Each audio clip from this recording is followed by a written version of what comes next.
नमस्कार दोस्तों, ranker maker में आप लोगों का स्वागत है। तो जैसा कि हम लोग देख रहे थे, एक हमने यूपी स्पेशल का पूरा टेस्ट सॉल्व कर लिया, प्रीवियस ईयर के जितने भी क्वेश्चन थे। और कल की क्लास में देखा था कि हम लोगों ने ध्याय आईएएस का जो एक टेस्ट सीरीज पीसीएस आरओ के लिए उसने निकाली थी, तो वो सॉल्व किया। टेस्ट नंबर 3 था उसका कोचिंग के अकॉर्डिंग, और यहाँ पे इस प्लेटफॉर्म पे वो टेस्ट नंबर 1 था। आज हम टेस्ट नंबर 2 की बात करेंगे, मतलब उसके सीरीज से देखेंगे तो टेस्ट नंबर 4 रहेगा। तो ये इसमें सारे क्वेश्चन जो है आपके वो पीसीएस लेवल के हैं, आरओ दोनों के लिए। तो जिसको भी पीसीएस भी देना है, आरओ दे रहा है, तो इस टाइप के ये पूरी सारी चीज़ें देख सकते हैं।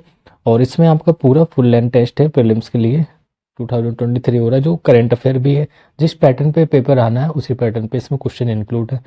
तो आप लोग चैनल को सब्सक्राइब कर लें और लाइक करें, अपने दोस्तों को शेयर कर दें जिसको भी आरओ 11 फरवरी को पेपर देना। उसके बाद मार्च में आपका पीसीएस लगा है, तो दोनों के लिए ये बेनिफिशियल कहीं ना कहीं आपको इस प्लेटफॉर्म पे पीसीएस के लिए भी टेस्ट सीरीज सारी प्रोवाइड होगी, और आरओ के लिए तो हो भी रही है, हिंदी के लिए भी कराया जाएगा। करंट अफेयर की एक मैराथन आएगी जिससे आपको सारा करंट कवर हो जाएगा। चलिए देखते हैं क्वेश्चन नंबर फर्स्ट से क्या है इसमें। तो कल मैंने बता ही दिया था कि इसमें 1/3 की माइनस मार्किंग रहती है, 140 क्वेश्चन रहते हैं, समय आपका 2 घंटे का रहता है। ठीक है, तो इसके हिसाब से क्वेश्चन नंबर फर्स्ट देखते हैं। चलिए, ये इंग्लिश में दिया गया है, तो पीडीएफ आप टेलीग्राम पे जाकर रैंकर मेकर जीएस करके सर्च करेंगे, लगभग 100 लोग उसमें जुड़े हुए हैं, तो आपको वहाँ पे इसकी पीडीएफ भी मिल जाएगी, जैसे भी जो भी टेस्ट होते हैं, और करंट अफेयर की भी पीडीएफ मिल जाएगी। क्वेश्चन नंबर फर्स्ट दिया गया कि नीचे दिए गए कथन जिनमें जिनमें से एक को अभिकथन और दूसरे को कारण कहा गया। तो इसमें से अभिकथन ए दिया गया और दूसरे में कारण में आपका आर में लिखा है। फर्स्ट में कथन में लिखा है कि आपका जो कार्टेज आर्मेडा काफिला व्यवस्था हिंद महासागर में फ्रांसीसियों द्वारा लागू की गई थी।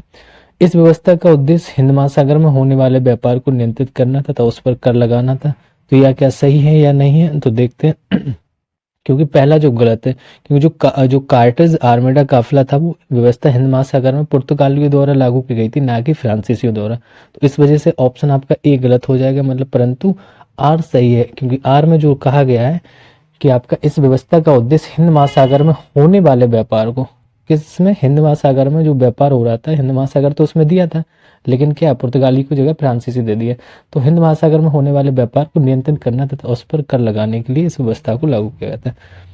क्वेश्चन नंबर सेकंड देखते हैं, इसका ऑप्शन डी हो गया था। सेकंड में लिखा है कि मराठा जो प्रशासन में निम्नलिखित में से किस कर के बदले में पड़ोसी राज्यों को मराठों के आक्रमण पर तथा लूटपाट से बचने का आश्वासन प्राप्त होता था। ऐसे समझेंगे कि जो मराठी राज्यों से उनको डर डर रहता था कि कहीं लूटपाट ना हो, तो वो एक कर देते थे। तो उस कर का नाम क्या था वो बताना, वो चौथ कर कहते हैं उसको। क्या कहते हैं? चौथ कर। जैसे मराठा जो भी साम्राज्य था वहां पे उनके आसपास जितने भी एरिया है, तो पड़ोसी राज्य हैं, उनको लूटपाट से डर रहता था कहीं ये लोग आना जाए, तो वो एक कर देते थे जिसका नाम था चौथ। ठीक है, तो ये क्योंकि उनसे वो आश्वासन दिलाते थे कि देते थे कि हम आपको यहाँ पे कोई भी चीजें नहीं होंगी, या विजित राज्यों के क्षेत्र में 1/4 था। तो जहाँ पे ये विजित हो जाती थी राज्य, उसमें इसको 1/4 1/4 कर के रूप में, चौथ के रूप में दिखाया, उसी से नाम से 1/4 से चौथ पड़ा इसका नाम। क्वेश्चन नंबर 3 लिखा है, निम्नलिखित कथनों में से कौन सा उत्तरकालीन मुगल सम्राट मोहम्मद शाह प्रथम, जिसको रंगीला के नाम से भी जानते थे, के संबंध में सत्य नहीं है, ये बताना है। तो सत्य नहीं, इसके शासनकाल में हिजड़ों तथा महिलाओं का एक वर्ग का प्रभुत्व था। सही है, क्योंकि उसका इसलिए रंगीला नाम पड़ा था, वो महिलाओं जैसी हरकतें करता है, तो हिजड़ों और महिलाओं को इसमें एक वर्ग का प्रभुत्व दिया गया था। यह मयूर सिंहासन पर बैठने वाला अंतिम मुगल सम्राट था। ये भी बात सही है, क्योंकि इसके बाद तो पर कोई आया नहीं, तो ये अंतिम मयूर सिंहासन पर बैठने वाला था। आए थे लेकिन मयूर सिंहासन नहीं बचा था फिर। इसके शासनकाल में ही नादिर शाह ने भारत पर आक्रमण किया था। हाँ, ये भी सही कि इसी के शासनकाल में नादिर शाह ने भारत पर आक्रमण किया था, और जान गए थे कि कमजोर यहाँ एक मुगल शासक है। इसने अंग्रेजों को बंगाल में शुल्क मुक्त व्यापार की सुविधा प्रदान की थी। नहीं, ये नहीं था, क्योंकि वो आपका मोहम्मद शाह था। कौन था? मोहम्मद शाह था। यहाँ कौन था? मोहम्मद शाह ही है, लेकिन उस टाइम पे वो कर लगे। चलिए एक्सप्लेन देखते हैं। मोहम्मद शाह फर्स्ट की बात करें तो 1719 से लेकर 1748 तक ये रहे, इनका उपनाम रंगीला भी था। अंग्रेजों को अगर बंगाल में हम जो शुल्क मुक्त व्यापार की सुविधा की बात करते, सॉरी वो फर्रुखसियर थे, मोहम्मद शाह नहीं थे, फर्रुखसियर, मोहम्मद शाह तो ये थे, तो वो फर्रुखसियर ने प्रदान की थी कि मुफ्त में व्यापार करने के लिए। ठीक है, इस वजह से ये कथन आपका डी वाला हो जाएगा, क्या है, असत्य बताना था, तो असत्य नहीं है, सत्य नहीं है मतलब असत्य है, तो ये हो जाएगा। क्वेश्चन नंबर 4 देखते हैं। सुगौली की संधि का संबंध किस एक युद्ध से है? तो बताइए, बहुत अच्छा क्वेश्चन है। सुगौली की संधि कब हुई थी? तो हम सिंपल से सभी को पता है, क्योंकि जो काला पानी विवाद रहता है नेपाल के साथ, तो आंग्ल नेपाल के युद्ध साथ में हुआ होगा। किसके साथ होगा? आंग्ल नेपाल के साथ में। उस समय अगर बात करें जब हुआ था, तो ये उस समय गवर्नर कौन थे? तो आपका लॉर्ड हेस्टिंग्स उनके गवर्नर काल में हुआ था, 1813 से लेकर 23 ईस्वी तक। और आंग्ल जो मराठा युद्ध हुए थे वो आपके 1814 से 16 तक हुआ था।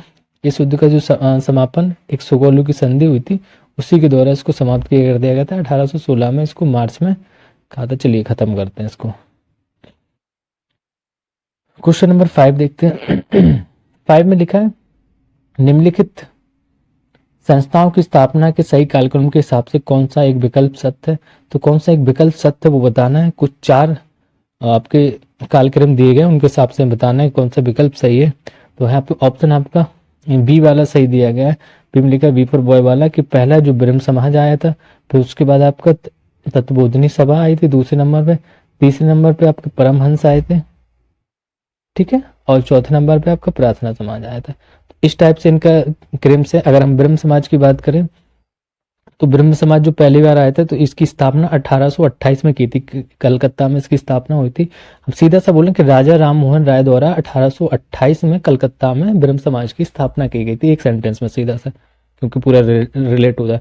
दूसरे नंबर पे कौन था? तत्वबोधिनी सभा। तो तत्वबोधिनी सभा की अगर बात करें, तो देवेंद्रनाथ टैगोर द्वारा कलकत्ता में भी इसकी भी 1839 में स्थापना की गई थी, कलकत्ता में ही, और लेकिन किसके द्वारा? देवेंद्रनाथ टैगोर द्वारा। तीसरे नंबर पर क्या आता है? परमहंस मंडली। तो परमहंस मंडली के बारे में देखते हैं, तो आत्माराम पांडुरंग द्वारा ये बम्बई में 1849 में इसकी स्थापना की गई थी। लगभग सब में 10 वर्ष का गैप है, ऐसे देखेंगे। पहले में आपका 9 वर्ष का आ रहा है, क्योंकि 28 के बाद पे 39, ठीक है, 49। अब प्रार्थना समाज चौथे नंबर पे आ गया। तो आत्माराम पांडुरंग ने इसकी भी स्थापना मुंबई में की थी, वो 1867 में की थी, ठीक है। तो इस टाइप से ये आपके स्थापना, और वो पूछ देते हैं किसने किसकी स्थापना की थी, या इनका सीक्वेंस पूछ दें क्रम से। तो ये हो गया आपका। क्वेश्चन नंबर 6 की बात करते हैं। कुछ स्टेटमेंट दिए गए, इसमें बताया है 3 स्टेटमेंट्स में कौन से सही हैं कौन से नहीं है। तो 6 नंबर में हमें देखना है क्या लिखा है, कि आनंद मठ उपन्यास की कथा वस्तु सन्यासी विद्रोह पर आधारित थी। देखते हैं। वंदे मातरम गीत आनंद मठ से ही लिया गया, बिल्कुल सही है ना। वैसे भी हम पहले देखेंगे, सन्यासी विद्रोह पे ही आनंद मठ आधारित था, और ये वंदे मातरम गीत भी लिया गया। आनंद मठ के लेखक बंकिम चंद्र चटर्जी थे। यस, सारी चीजें यहाँ स्टेटमेंट आपके सब सही हो रहे हैं, तो हम ऑप्शन डी बोलेंगे, उपरोक्त सभी हो जाएंगे सही, ठीक है, क्योंकि इसका जो आपका सन्यासी विद्रोह से भी रिलेटेड था। क्वेश्चन नंबर 7 देखते हैं। 7 में लिखा है कि निम्नलिखित वायसराय में से कौन सा एक साहित्यकार एवं कवि भी था। साहित्यकार भी बताना है, वो कवि भी था, जो अपनी रचनाएं ओबिन मेरिडिथ, कौन सी रचना है उसकी? ओबिन मेरिडिथ के नाम से लिखता था, वो अपनी रचनाएं लिखता था। तो लॉर्ड लिटन थे इनकी, क्योंकि इन्हीं को, लॉर्ड लिटन को ही आपको क्या, इनकी जो रचना थी ओबिन मेरिडिथ थी, और इनका जो कार्यकाल था 1867 से लेकर 80 ईस्वी तक था। ये उस समय वायसराय रहे। 1878 में इन्होंने एक प्रेस, जो वर्नाकुलर प्रेस एक्ट, इसी के कार्यकाल में पारित किया गया था, ठीक है। एक साहित्यकार और कवि दोनों था ये। नेक्स्ट क्वेश्चन देखते, क्वेश्चन नंबर 8 में लिखा है कि निम्नलिखित क्रांतिकारी संगठनों में से किस एक की स्थापना विदेश में हुई थी। तो बताइए कौन सी विदेश में स्थापना हुई थी। आपको दिया कि Indian independence league, Indian home rule society, United India house. तो आई थिंक मुझे सारी चीजें जब 2 दिख रहे हो ना, और ऑप्शन दिया गया उपरोक्त सभी, तो सभी हो जाएंगे, और तीसरा आए या ना आए, लेकिन हमें सिंपल से United India house, Indian home rule society 2 दिख रहे हैं, कि इनकी स्थापना इंग्लैंड में की गई थी, तो 3 हो जाएगा, उपरोक्त सभी हो जाएगा। क्योंकि अगर हम इंडियन इंडिपेंडेंस लीग की बात करें, तो 1942 में इसकी स्थापना जापान में की गई थी, और इंडिया होम रूल सोसाइटी की बात करें तो 1905 में इसकी इंग्लैंड में स्थापना की गई थी। यूनाइटेड इंडिया हाउस की बात करें तो 1908 में सिएटल यूएसए में इसकी स्थापना की गई थी। तो ये आपके हो गए क्वेश्चन नंबर 8, और क्वेश्चन नंबर 9 को हम लोग देखते हैं। तो आई होप सारी चीजें आप लोगों को पसंद आ रही होंगी, और पेपर है, पेपर के बीच में जैसे सॉल्व करा रहे हैं, तो हम कुछ ज्यादा नहीं कहते, लाइक सब्सक्राइब करें, तो आप लोग अपने हिसाब से करते रहना। मैं पूरा पेपर सॉल्व कराऊंगा, स्टार्टिंग बोल देता हूँ, लास्ट में बोल देता हूँ। क्वेश्चन नंबर 9 को देखते हैं। लिखा है निम्नलिखित में से कौन सा एक सत्य शोधक समाज का मुख्य उद्देश्य था। जो सत्य शोधक समाज था, अगर जिसको हम ज्योतिबा फूले द्वारा इसको जब चलाया गया था महाराष्ट्र में, तो किस समाज को इसका मुख्य उद्देश्य क्या था ये बताना है। तो मुख्य उद्देश्य था इसका महाराष्ट्र में जाति विरोधी, जब महाराष्ट्र में चलाया गया तो सीधा तो जाति विरोधी आंदोलन के लिए था, क्योंकि ज्योतिबा फूले द्वारा इसको 1873 में चलाया गया था। तो इसका उद्देश्य था जाति विरोधी आंदोलन, जातिवाद का विरोध करना। क्वेश्चन नंबर 10 पे हम लोग आ गए हैं। 10 देखते हैं। क्वेश्चन नंबर 10 में लिखा एक वर्ष में स्वराज का नारा महात्मा गांधी द्वारा किस आंदोलन के संदर्भ में दिया गया था। तो गांधी जी ने कहा था एक वर्ष में मुझे स्वराज चाहिए, तो किस आंदोलन के द्वारा कहा गया था, ये आपका असहयोग आंदोलन। उन्होंने कहा था कि इस आंदोलन के द्वारा हम एक वर्ष में ही स्वराज को प्राप्त कर सकते। कब चलाया गया था, तो ये 5 सितंबर 1920 को प्रारंभ किया था, और इसी में उन्होंने कहा था कि एक वर्ष में स्वराज का नारा दिया था एक टाइप से। तो किसने दिया था, गांधी जी द्वारा असहयोग आंदोलन में। क्वेश्चन नंबर 11 देखते हैं। 11 में लिखा है कि अशोक के स्तंभ निम्नलिखित कथनों पर विचार करें। तो अशोक के समय मौर्य काल में प्रांतों की संख्या थी 5 थी, ये बता रहे हैं। मास्की के लघु शिलालेख में अशोक ने स्वयं को बौद्ध सांख्य कहा है। तो ऑप्शन नंबर 11 का आपका हो जाएगा ए मतलब ए दो, 1 2 और दोनों सत्य हैं, क्योंकि अशोक के जो समय मौर्य काल में प्रांतों की संख्या 5 थी, और मास्की की जो लघु शिलालेख है उसमें इन्होंने अपने आप को बौद्ध शाक्य कहा गया। अब वो 5 जो आपके प्रांत थे उनकी बात कर लेते हैं, कौन कौन से, जैसे प्राच या प्राची पूर्व प्रांत, जैसे हम पाटलिपुत्र कहते थे, मतलब प्रांत जो पूर्व प्राची की प्रांत था उसकी कैपिटल थी वो आपकी पाटलिपुत्र थी। कलिंग की बात करें इसकी कैपिटल थी आपकी तोसली। अरबंती की बात करें तो इसकी कैपिटल अवंती की उज्जैनी थी। और उदिच या उत्तरापद की बात करें तो इसकी तक्षशिला थी। दक्षिणापद की बात करें सुवर्णगिरी थी। तो इस टाइप से इनके ये 5 प्रांत थे, और इनकी जो मास्की की जो लघु शिलालेख थे उसमें उन्होंने अपने आप को स्वयं को बौद्ध सांग कहा था। क्या कहा था, बौद्ध सांग कहा था। चलिए नेक्स्ट क्वेश्चन देखते हैं। क्वेश्चन नंबर 12, इसको थोड़ा छोटा करते हैं। लिखा है 12 में कि निम्नलिखित कथन दिए गए जिसमें से एक अभिकथन, दूसरा उसका कारण है, क्या सही है नहीं है हमें ये बताना। तो सरस्वती ऋग्वैदिक आर्यों की सर्वाधिक पवित्र नदी थी, तो ये तो बिल्कुल सही लग रहा है ना। फिर देखते सरस्वती नदी का ऋग्वेद में 3 बार उल्लेख किया गया। 3 बार तो उल्लेख नहीं किया गया ना, क्योंकि सरस्वती जो एक पवित्र नदी का तो बिल्कुल सही कॉन्सेप्ट है, क्योंकि सरस्वती को जो इसको ऋग्वेद में मतलब मातृत्मा और देवोत्मा एवं नदीत्मा नाम से कहा गया, और ऋग्वेद में सर्वाधिक बार उल्लेख सिंधु नदी का हुआ, इसका नहीं हुआ। और भी नाम इसके दिए गए, तो ऋग्वेद में गंगा नदी का 1 बार तथा यमुना नदी का 3 बार उल्लेख हुआ। यमुना नदी का 3 बार हुआ, सरस्वती नदी का 3 बार उल्लेख नहीं हुआ। तो आपका ऑप्शन यहाँ पे सी हो जाएगा। सी का मतलब है कि ए सही है। क्या हो जाएगा, ए सही है और परंतु आर गलत है। चलिए नेक्स्ट क्वेश्चन देखते हैं। क्वेश्चन नंबर 13 लिखा है प्रसिद्ध बौद्ध लेखक हरिभद्र। हरिभद्र के बारे में बताना है किस एक शासक के राज्यसभा में निवास करते थे। तो हरिभद्र किसके राज्यसभा में निवास करते थे, तो ये करते थे आपके धर्मपाल के शासनकाल में निवास करते थे, या उनकी राज्यसभा में रहते थे। बंगाल के जो पाल वंश के संस्थापक थे गोपाल, तो इन्होंने 750 से लेकर 770 ईस्वी तक इनका कार्यकाल रहा था। इसी वंश के जो महान शासक धर्मपाल ने विक्रमशिला तथा सोनपुर बिहारों की स्थापना की थी। और प्रसिद्ध जो बौद्ध लेखक हरिभद्र, तो ये बौद्ध लेखक था हरिभद्र, धर्मपाल के राज्यसभा में ही निवास करते थे। क्वेश्चन नंबर 14 देखते हैं। 14 में लिखा है कि सल्तनत कालीन निम्नलिखित करों में से कौन सा एक गैर मुस्लिम कृषकों से लिया जाता था।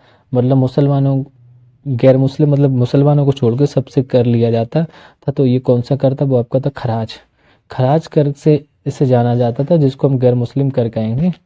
ठीक है, तो कुछ और कर थे जैसे जो दिए गए हैं, इनको भी देख लेते हैं। अब जजिया कर की बात करेंगे तो ये किस प्रकार का कर था, ये गैर मुसलमानों से लिया जाने वाला कर था। ओके, और जो तो जकात की बात करेंगे, जकात आपका था, ये मुसलमानों से लिया जाने वाला कर था, ऑप्शन डी वाला। और खुम्स था वो आपका खुम्स, ये युद्ध में लूट से प्राप्त धन था। खुम्स क्या था, युद्ध में लूट से प्राप्त। खराज क्या था, गैर मुस्लिम कृषकों से। देखो ध्यान देना, पहला जो जजिया था, दोनों कंफ्यूज मत है। मैंने जजिया में बताया कि गैर मुसलमानों से लिया जाने वाला, हाँ वो गैर मुस्लिम थे, वो मतलब बिना मुसलमान के, वो जितने भी मुसलमान को छोड़कर सब जनता है उनसे कर लिया जाता था, वो जजिया कहलाया।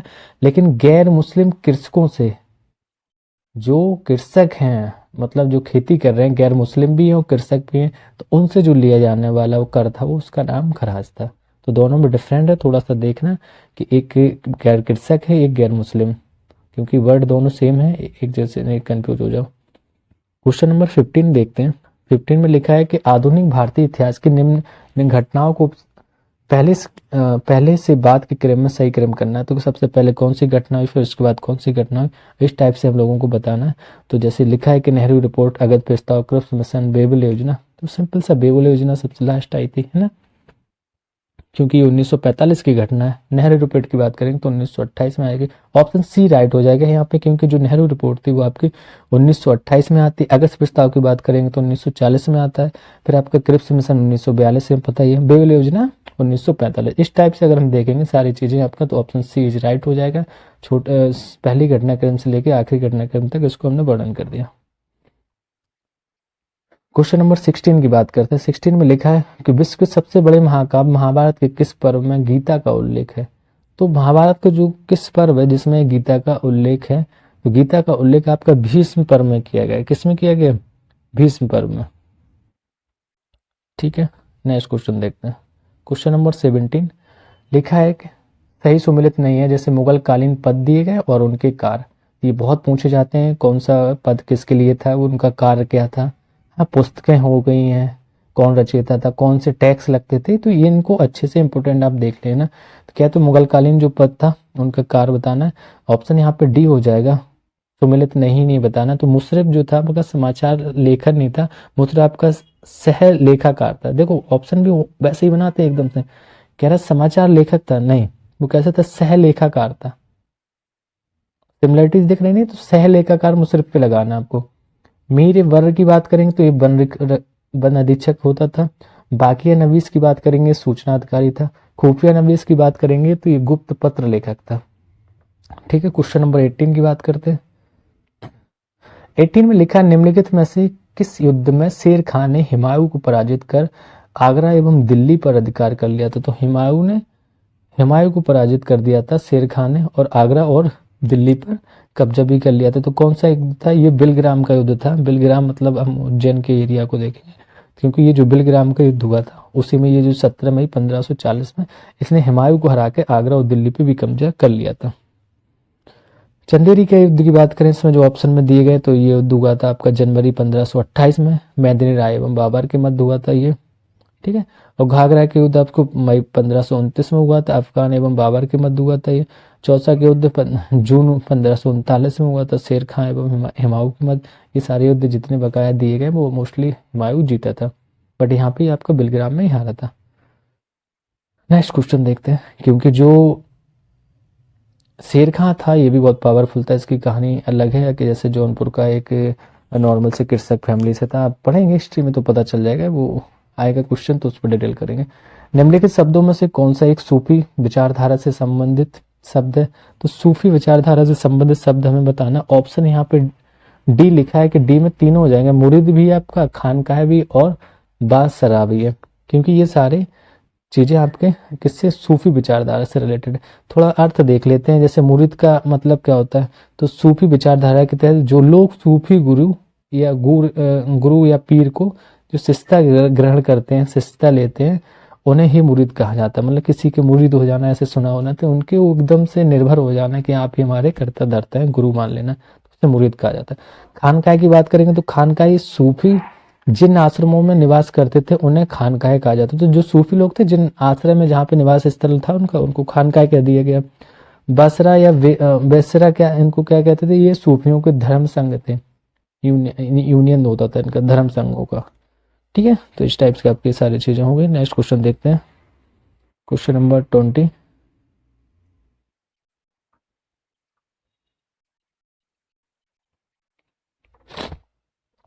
इंग्लिश वालों के लिए क्वेश्चन नंबर 20 में लिखा है कि निम्नलिखित पल्लव शासकों में से कौन कालक्रम के अनुसार अंतिम स्थान पर है? तो जो पल्लव शासक थे उनमें सबसे अंतिम, उन्हीं के बीच में से सबसे अंतिम शासक कौन था? वो आपका नंदी बर्मन सेकंड था, नंदी बर्मन सेकंड। क्योंकि सबका अगर काल की बात करेंगे, इनको हम कार्यकाल देखेंगे, जैसे आपका परमेश्वर शुरू से देखते हैं। इसमें सबसे पहले आपके आएंगे महेंद्र बर्मन। तो महेंद्र बर्मन फर्स्ट का जो कार्यकाल था आपको 600 से लेकर 630 ईस्वी तक था। और फिर दूसरे नंबर पे आएंगे आपके नरसिंह वर्मन। नरसिंह वर्मन फर्स्ट की बात करें 630 से ये 668 तक चले थे, है ना। फिर इनके बाद आते हैं आपके परमेश्वर वर्मन। परमेश्वर वर्मन फर्स्ट से वो 670 से लेके 670 से लेकर 700 ईस्वी तक रहते। उसके बाद आपके सबसे लास्ट में जो पूछा गया पल्लव शासकों में अंतिम शासक कौन था? नंदी बर्मन था। उसका जो कार्यकाल था वो 731 से लेके 796 तक था। कहाँ तक? 731 से लेकर 796 तक ये पल्लव वंश का अंतिम था, नंदी बर्मन। क्वेश्चन नंबर 21 में देखना है कि सही सुमेलित नहीं है बताना में। आपको 4 स्टेटमेंट में उनके कार्यकाल भी दिया गया, वो मतलब ईयर भी दिया गया। जैसे फरेजी आंदोलन था, इसके देखना है 1819 में हुआ था, सही है। फरोजी आंदोलन 1819 में हुआ था। ताइनू आंदोलन है ये 1890 में, नहीं, ताइनू आंदोलन 1890 में नहीं हुआ था, ये आपका 1839 में हुआ था और ये ढाका में हुआ था, ठीक है। क्योंकि इसके जो नेता थे वो करामत अली के नेतृत्व में इसको किया गया था। तो ऑप्शन यहाँ पे हमारा बी हो जाएगा। क्या हो जाएगा? बी। चलिए एक बार सारी चीजें डिटेल से देखते हैं। जो फरेजी आंदोलन है इसकी बात करें, ये हाजी शरीयतुल्लाह और दादू मियाँ के इसके जो नेता थे उनकी देखरेख में इसको फरीदापुर बंगाल में 1819 में किया गया था, सही है। दूसरा हमारा था कि तावनी को देख लेते हैं। तावनी आंदोलन जो करामत अली के नेतृत्व में ढाका में 1839 में हुआ था। फिर आपका अलीगढ़ आंदोलन की बात करें तो सर सैयद अहमद खां के नेतृत्व में अलीगढ़ में 1875 में हुआ था। अहमदी आंदोलन की बात करेंगे तो गुलाम अहमद के देखरेख में, उनके नेतृत्व में ये फरीदकोट 1889 से लेकर 90 के बीच में ये हुआ था। तो ये आपके सारे हो गए। क्वेश्चन नंबर 22 देखते हैं। 22 में लिखा है कुषाण वंश के किस शासक के सिक्कों पर शिव, स्कंद तथा विष्णु आदि की आकृतियां उत्कीर्ण मिलती हैं? तो हमें बताना है कुषाण वंश के किस शासक के शिव हो गया, स्कंद हो गया, विष्णु आदि की, ये इन सब की आकृतियां मिलती हैं। तो किसके कार्यकाल में था? ये हुविस्क थे। कौन थे? हुविस्क के शासनकाल में था, ठीक है। क्योंकि जो कुषाण वंश की अगर स्थापना की बात करें तो कुजुल कटफिशिस ने की थी और इस वंश का सबसे प्रतापी शासक कनिष्क था। पढ़ा होगा आपने। कुषाण वंश के शासक हुविस्क के सिक्कों पर शिव, स्कंद तथा विष्णु इन सब की मूर्तियों का उत्कीर्ण की गई थी मूर्तियां। तो आपका क्या हो जाएगा? हुविस्क हो जाएगा। Option is B is right. Question number 23 देखते हैं। निम्नलिखित में से कौन गुप्त शासन के दौरान पुलिस विभाग का सर्वोच्च अधिकारी होता था? तो गुप्त शासन के दौरान जो पुलिस विभाग का अधिकारी होता था वो हमें बताना। सर्वोच्च अधिकारी के बारे में बात करनी तो कौन होता था? तो यहाँ पे दंड पासिक हो जाएगा। जो दंड देने वाला था उसी को हम पुलिस सर्वोच्च अधिकारी कहेंगे, पुलिस विभाग का सर्वोच्च अधिकारी। और महादंड नायक की बात करें तो ये न्यायाधीश हो गए, अभी भी जो चलते महादंड। और महाबलीधिकृत की बात करें तो ये सेनापति हो जाते थे, ठीक है। नेक्स्ट क्वेश्चन 24 देखते हैं। कथन दिए गए और कारण उसका बताना सही है कि नहीं। अरुण ग्रह को लेटा हुआ ग्रह भी कहते हैं। ये ज्योग्राफी का क्वेश्चन आ गया आपका कि अरुण ग्रह को लेटा हुआ ग्रह कहते हैं। यह अपनी धुरी पर अधिक झुका हुआ है। तो नीचे दिए गए कथन के सुनार बचाना है। तो ए तथा दोनों सही है क्योंकि यहाँ पे जो अरुण ग्रह है उसको हम लेटा ग्रह भी कहते हैं और ये अपनी धुरी पर अधिक झुका हुआ है, ठीक है। तो इस वजह से यहाँ पे आपके दोनों ऑप्शन सही हो जाएंगे। क्योंकि इसकी जो खोज की बात करें, खोज जो विलियम हर्सेल ने की थी, यह सौरमंडल का तीसरा सबसे बड़ा ग्रह है अरुण ग्रह। यह अपने पक्ष पर पूर्व से पश्चिम की ओर घूर्णन करता है या घूमता है। चलिए नेक्स्ट क्वेश्चन देखते हैं 25 में लिखा है कि निम्नलिखित में से कौन सा एक उष्णकटिबंधीय घास के मैदान का उदाहरण नहीं है? तो इस जो उष्णकटिबंधीय घास के मैदान का उदाहरण नहीं है ये बताना। तो ऑप्शन यहाँ पे आपका ए हो जाएगा। पंपास वो उष्णकटिबंधीय घास के मैदान का उदाहरण नहीं है पूछा है, तो पंपास नहीं होगा, ठीक है। क्योंकि जो उष्णकटिबंधीय जो घास के मैदान है वो भूमध्य रेखीय प्रदेश के उत्तर एवं दक्षिण में हम 10 डिग्री नॉर्थ, 10 डिग्री आपका साउथ के ऊपर बोलेंगे, 10 से 15 भी हो जाता है। तो इस टाइप से बोल सकते हैं 10 से 25 इनके बीच में पाया जाता है। लाओस, वेनेजुला, ये सेल्वास, अमेजन बेसन जैसे पार्कलैंड अफ्रीका, ये उष्णकटिबंधीय घास के मैदान है। पंपास की अगर बात करें, जो पंपास ये है ब्राजील का, जिसे हम शीतोष्णकटिबंधीय घास का मैदान का एग्जाम्पल दे सकते हैं। ठीक है, तो ये आपका उष्ण नहीं होगा, कितना शीतोष्ण हो जाएगा। क्वेश्चन नंबर 26 लिखा है मुलाग मेघ जिन्हें मदर ऑफ पर्ल क्लाउड्स कहा जाता है, तो वायुमंडल की किस संरचना में पाए जाते हैं? कौन सा है कि मुलाग मेघ, मुलाग मेघ मदर ऑफ पर्ल क्लाउड्स कहा जाता है, तो वायुमंडल की किस संरचना में पाए जाते हैं? आपका बी हो जाएगा, समताप मंडल में पाए जाते हैं। कहाँ पे पाए जाते हैं? समताप मंडल में 12 से लेके 50 किलोमीटर की ऊंचाई पे पाए जाते हैं। ठीक है, इनको ही क्या आपका जैसे मुलाब मेघ हो गया या मदर ऑफ पल्स क्लाउड, इन्हीं को कहते हैं। इनको बादलों को नेक्रियस क्लाउड भी कहा जाता है। इन बादलों को, जो भी ये बादल हैं, इनको नेक्रियस क्लाउड्स भी कहा जाता है, जो जिन्हें मुलाब मेघ कह रहे हैं। तो 2-3 नाम हैं इनके, क्योंकि ये नाम पूछ दिया पता चले फिर दूसरा पूछते हैं। 27 क्वेश्चन नंबर देखते हैं। 27 क्वेश्चन नंबर में लिखा है कि निम्नलिखित कथनों पर विचार करना है कि मिशिगन झील पूर्णतः यूएसए में स्थित है। ये तो गलत ही दिख रहा है सीधा सा, है ना, कि मिशिगन झील तो पूर्णतः नहीं है, सभी को पता होगा, मोस्टली ये विस्तृत है। दूसरा देखा है कि टिटिकाका झील बोलिविया एवं पेरू की सीमा पर स्थित है। नेक्स्ट देखना है कि फिनलैंड को झीलों की वाटिका कहा जाता है। तो देखो, जब इसमें पहला तो आपका गलत हो गया, तो जहाँ जहाँ पहला दिया गया वो सारे गलत हैं, और 2-3 भी वाला गलत है, क्योंकि अभी इसको बताते हैं इसमें से इनमें से कोई नहीं है जो ऑप्शन दिया है। चलिए देखते हैं, क्योंकि जो मिस्कन झील है आपकी, क्या लिखा था, हाँ, फिनलैंड को झीलों का वाटिका कहते हैं। तो फिनलैंड में लगभग 1,68,000 झीलें, इसलिए इस देश को झीलों का वाटिका कहते हैं। ऑप्शन तीसरा वाला आपका केवल सही था और वो गलत थे, क्योंकि जो ग्रेट लेक्स झीलों में सम्मिलित मिशिगन पूर्णतः यूएसए में स्थित है। सॉरी, असद बताना था इस टाइप से, तो ये सारे सही हो रहे। हाँ, ये असद है, गलत हो गया था, ये देखा नहीं नीचे कि असद कथन बताना था, तो इनमें से कोई नहीं, क्योंकि वो सारी चीज़ें सही हो रही हैं। सही है, क्योंकि फिनलैंड को झीलों की वाटिका कहते हैं, और मिस्कन झील पूर्णतः यूएसए में स्थित, सही है। टिटिकाका झील बोलिविया एवं पेरू सीमा पर स्थित, ओके ओके, सारी चीज़ें सही हो जाएंगे। ये असत्य वाला नहीं देख पाए। क्वेश्चन नंबर 28 में लिखा है कि निम्नलिखित में से किस देश की राजधानी गरस्ती 40, जो हम इक्वेटर के पास जाएंगे नीचे साइड में देखते हैं 23 हाफ के ऊपर जब देखेंगे 40 डिग्री के आसपास, तो वहाँ पे गरस्ती 40 है, उसी को कहते हैं। तो गरस्ती 40 हवाओं में के वर्ग में आती, तो किस देश की कैपिटल आती? तो आपकी आपकी आ जाती है वेलिंगटन, न्यूजीलैंड की कैपिटल आ जाती है, किसमें? गरस्ता 40 के बीच में आते हैं। ठीक है, क्योंकि ये जो व्यापारिक जो पवने हैं, तो उपोष उच्च वायुदाब कटिबंधों से विषुवतीय निम्न वायुदाब की ओर दोनों गोलार्धों में निरंतर बहने वाली पवन है, जिसको हम गरजता 40 कहते हैं। ठीक है, नेक्स्ट क्वेश्चन 29 लिखा, निम्नलिखित में से कौन अन्य तीनों की तुलना में सबसे कम सूर्य के प्रकाश का को परावर्तित करता है? तो सबसे कम कौन सा कलर है जो सूर्य के प्रकाश को परावर्तित करता है?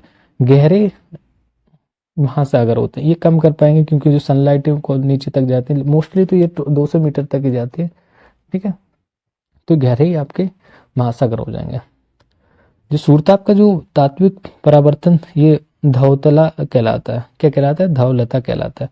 धवलता निम्न कारकों से प्रभावित होता है, जैसे आप जो धरातल की विषमता है, तो धरातल जितना अधिक ऊंचा या नीचा ऊबड़ खाबड़ जैसा होगा, तो धवतला उतना ही कम होगी। जो पथरीली विषम धरातल होती है, कुछ ही किरणें परावर्तित हो पाती हैं यहाँ पे। हिम की बात करें, जो चौथा दिया गया था, हिम आवरण और बलुई रेतीली जमाव यह सतह की विषमता को कम करते हैं, इसलिए धवला को मान बढ़ जाता है। जलराशियों की गहराई जितनी अधिक होती है, सूर्यताप का परावर्तन धवलता उतनी ही कम होती है, इसलिए छिछली जलराशि की प्रतिबिंब गहरी जलराशि की अपेक्षा अधिक चमकीली प्राप्त होती है। मतलब अगर जो छिछला पानी है तो वो अधिक प्रतीत हमें होता है किस टाइप से, कि ये परावर्तित कर रहा है, लेकिन जो गहरा होता है वो कम होता है। ये मोस्टली हम लोग देखते भी हैं, चीज़ों को लाइफ में कहीं ना कहीं देखने को मिल जाती हैं।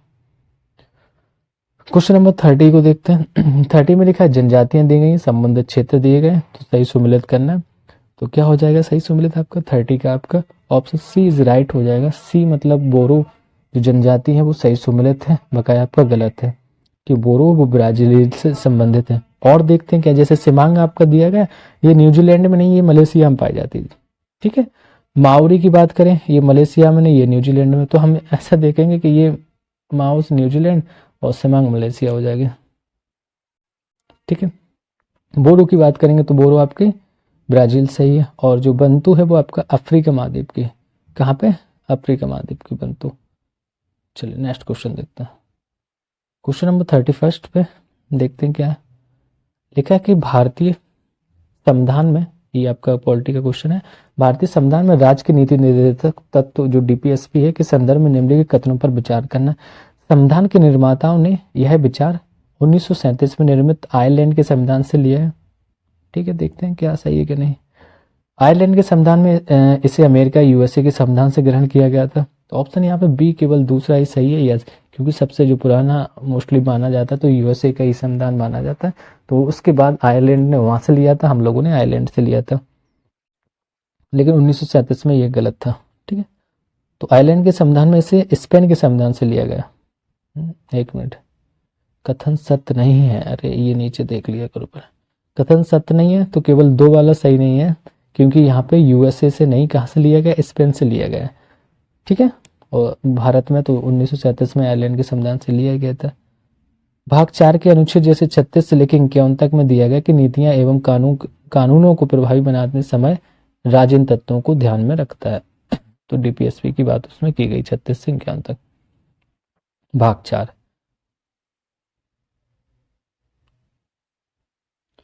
क्वेश्चन नंबर 32 लिखा है, कथन और कारण, आपात की उद्घोषणा के राजनीतिक तंत्र पर तीव्र और दूरगामी प्रभाव होते हैं। क्या कह रहा है कि जो आपात की उद्घोषणा के राजनीतिक जो तंत्र है पर ये तीव्र और उद्गामी प्रभाव पड़ता है। जब आपातकाल की उद्घोषणा लागू होती है तब केंद्र राज्य के समान संबंधों में मूलभूत परिवर्तन होते हैं। तो सही है, यहाँ पे ऑप्शन इज ए सही हो जाएगा। ए में जिसमें लिखा है, ठीक है, कि आपात की जो उद्घोषणा का देख लेते हैं थोड़ा एक्सप्लेनेशन क्या है, दोनों सही है, कथन भी सही है। तो संविधान के जो भाग 18 में अनुच्छेद 352 से लेकर 360 तक आपातकालीन प्रावधान उल्लिखित है। आपातकालीन की उद्घोषणा के राजनीतिक तंत्र पर तीव्र और दूरगामी प्रभाव होते हैं। इस स्थिति में केंद्र सरकार सर्वशक्तिमान हो जाती है, पता ही सारी शक्ति केंद्र के पास आ जाएगी तथा सभी राज्य के केंद्र के पूर्ण नियंत्रण में आ जाते हैं तथा वित्तीय आपात के दो दूरगामी प्रभाव हो सकते हैं। क्वेश्चन नंबर 33 में लिखा है कि संसद में बजट पारित होने के स्तरों को क्रमानुसार व्यवस्थित कर रही विकल्प का चयन करना है। तो संसद में जो बजट पारित होता है उसके स्तरों को बताना है। तो 33 का आपका बी ऑप्शन सही है। जो बी में लिखा है कि पहले हम क्या करेंगे, बजट का प्रस्तुतिकरण करेंगे, पहले एक नंबर पे आ जाएगा, फिर हम क्या करेंगे, फिर आम बहस होगी इस पे तो 2 नंबर पे आ जाएगा, फिर क्या करेंगे 3 नंबर पे आ जाएगा कि हम विभागीय समितियों द्वारा जांच कराएंगे, फिर इसके बाद 4 नंबर पे आ जाएगा आपके कि अनुदान मांग पर मतदान कराएंगे, ओके, और फिर 6 नंबर पे आपका आ जाएगा विनियोग विधेयक, सॉरी 5 नंबर पे आज आपका आ जाएगा विनियोग विधेयक पारित होगा। एक बचा है कि चौथा वाला वो आपका वित्त विधेयक पारित होगा। तो लास्ट में हमें वित्त विधेयक पारित करना है जिसको हम 6 नंबर पे लाएंगे। तो ध्यान देना, सबसे पहले क्या करेंगे, सबसे पहले हमें 1 नंबर पे जाना है कि बजट का प्रस्तुतिकरण करना है, फिर आम बहस करनी है उस पर, फिर क्या विभागीय समितियां जांच करेंगे उसकी, फिर आपका अनुदान मांग पर मतदान होगा, कितना मांग रहा है किस हिसाब से मतदान करना, फिर जाएंगे विनियोग विधेयक का पारित होना और उसके बाद आपका वित्त विधेयक पारित हो जाएगा। ये इसका पूरा प्रोसेस है 6 नंबर तक। क्योंकि इसको संविधान में जो बजट को वार्षिक वित्तीय विवरण कहा गया, मोस्टली उसको बजट नाम यूज नहीं किया गया, मैंने बताया था क्या कहा है कि उसको वार्षिक वित्तीय वितरण कहा गया, यह जो आर्टिकल 112 में इसका उल्लेख है। ठीक है, क्वेश्चन नंबर 34 में लिखा है कि सुमिलित नहीं है, ध्यान दिया करो कि सुमिलित नहीं है पूछा गया, गलत हो जाता। तो सुमिलित नहीं है बताना है, उच्च न्यायालय दी गए, उनकी स्थापना वर्ष दी गई, कुछ ना आए चाहे ना आए, इलाहाबाद वाला देख लो पहले है। तो स्थापना वर्ष सुमिलित नहीं हुआ बताना, तो इलाहाबाद वाला गलत दिया है क्योंकि जो इसकी स्थापना हुई थी वो 1866 में हुई थी। कब हुई थी, 1866 में हुई थी। ठीक है, तो ये पहला वाला गलत हो गया, बकाया सारे सही है। हिमाचल प्रदेश की जो हाई कोर्ट की स्थापना 1971 में हुई थी, जम्मू कश्मीर में 1928, पटना में आपको 1916। तो कौन सा गलत हो जाएगा, जो इलाहाबाद हाई कोर्ट की स्थापना 1966 में हुई थी। 35 क्वेश्चन नंबर देखते हैं। लिखा है कि वित्त आयोग के संदर्भ में निम्नलिखित कथनों पर विचार करना है। तो वित्त आयोग के बारे में बताएं कि भारत के संविधान में अनुच्छेद 280 के अंतर्गत अर्ध न्यायिक निकाय के रूप में वित्त आयोग की व्यवस्था की गई है। क्या की गई कि जो भारत के जो संविधान में अनुच्छेद 280 है, इसके अंतर्गत अर्ध न्यायिक निकाय के रूप में वित्त आयोग की व्यवस्था की गई है। अर्ध न्यायिक क्यों होगा? इसका गठन राष्ट्रपति द्वारा हर चौथे वर्ष से आवश्यकता अनुसार उससे पहले किया जा सकता है। तो सत्य कथन बताना, इसमें तो सत्य क्या होगा, केवल एक वाला सही है, बकाया आपका दूसरा वाला गलत हो जाएगा। तो ऑप्शन ए इज राइट बस, क्योंकि जो वित्त आयोग का गठन राष्ट्रपति द्वारा हर 5 वर्ष होता है, चौथे वर्ष नहीं होता है। या आवश्यकता अनुसार जब भी करना है कर लेंगे। लेकिन ये एक पहले वाला स्टेटमेंट पे ध्यान देना कि अर्ध न्यायिक निकाय की बात की गई, ये कंफ्यूज कर देगा, क्योंकि जो भारत का संविधान उसमें अनुच्छेद 280 के अंतर्गत अर्ध न्यायिक निकाय के रूप में वित्त आयोग की व्यवस्था की गई है, इसको अर्ध न्यायिक मानते हैं। क्वेश्चन नंबर 36 की बात करते हैं। लिखा है बोरा समिति का संबंध किससे था? जो बोरा समिति बनाई गई थी, तो इसका संबंध बताना में किससे था? ऑप्शन यहाँ पे डी हो जाएगी कि राजनेताओं तथा अपराधियों के बीच साठगांठ। जो राजनेता थे और अपराधी जो अपने आपस में साठगांठ कर लेते थे, तो ये बोरा समिति 1993 में इसको स्थापित किया गया था। क्या किया गया था? 1993 में। तो किससे रिलेटेड थी? राजनेताओं तथा अपराधियों के बीच साठगांठ से। क्वेश्चन नंबर 37 देखते हैं। जस्टिस के एस जो पुट्टा स्वामी बनाम भारत संघ का केस था, इसका मुख्य उत्पाद क्या था? तो हमें ये बताना है 37 में। तो 37 ये सभी को पुट्टा स्वामी केस बात याद ही होगा, क्योंकि इसमें आधार जो मेटा डेटा को 6 माह से अधिक संग्रहित नहीं किया जा सकता था। ठीक है, कोई भी मेटा डेटा है उसको 6 माह से, आधार मेटा डेटा को 6 माह से अधिक संग्रहित नहीं किया जा सकता। क्योंकि इसमें जो केस हुआ था जो करंट का ही है, क्योंकि 2018 की बात है। उच्चतम न्यायालय में सुप्रीम कोर्ट ने कहा था कि अपने महत्वपूर्ण निर्णय में यही कहा था, जस्टिस के एस पुट्टा स्वामी बनाम भारत संघ में था, ये उल्लेख किया कि आधार मेटा डेटा को 6 माह से अधिक संग्रहित नहीं किया जा सकता है। मतलब निजता के अधिकार की बात कर रहे हैं, जो निजता का अधिकार आया था, एक टाइप से निजता के अधिकार में ये बहुत महत्वपूर्ण वो था निर्णय। क्वेश्चन नंबर 38 देखें। 38 में लिखा है किसी निर्वाचन क्षेत्र से अधिकतम कितने प्रत्याशियों का चुनाव संचालन इलेक्ट्रॉनिक वोटिंग मशीन द्वारा किया जा सकता है? 38 का यहाँ पे क्वेश्चन नंबर आपका आंसर हो जाएगा 64, क्योंकि सी, 38 का सी, क्योंकि इसमें लिखा है वोटिंग मशीन में 16 बटन होते हैं, तो 16 चौको 64 4 बार हो सकता है। और किसी पोलिंग स्टेशन पर एक बार में एक स्थान पर अधिकतम 4 का प्रयोग होता है। कितने का? 4 का। तो इस प्रकार कुल 64, 16 गुणित 4 करेंगे तो 64 प्रत्याशियों का चुनाव इससे संभव होता है। इस टाइप के क्वेश्चन बनाए जा रहे हैं, बताइए, बड़े कठिन रहते हैं। क्वेश्चन नंबर 39 को देखते हैं। निम्नलिखित में से कौन से इकोटोन का उदाहरण है? इसमें से ये चीजें दी गई, तो इकोटोन बताना में क्या होता है? तो 39 का आपका ऑप्शन डी हो जाएगा, क्योंकि उपरोक्त सभी सारी चीजें दिख रही है।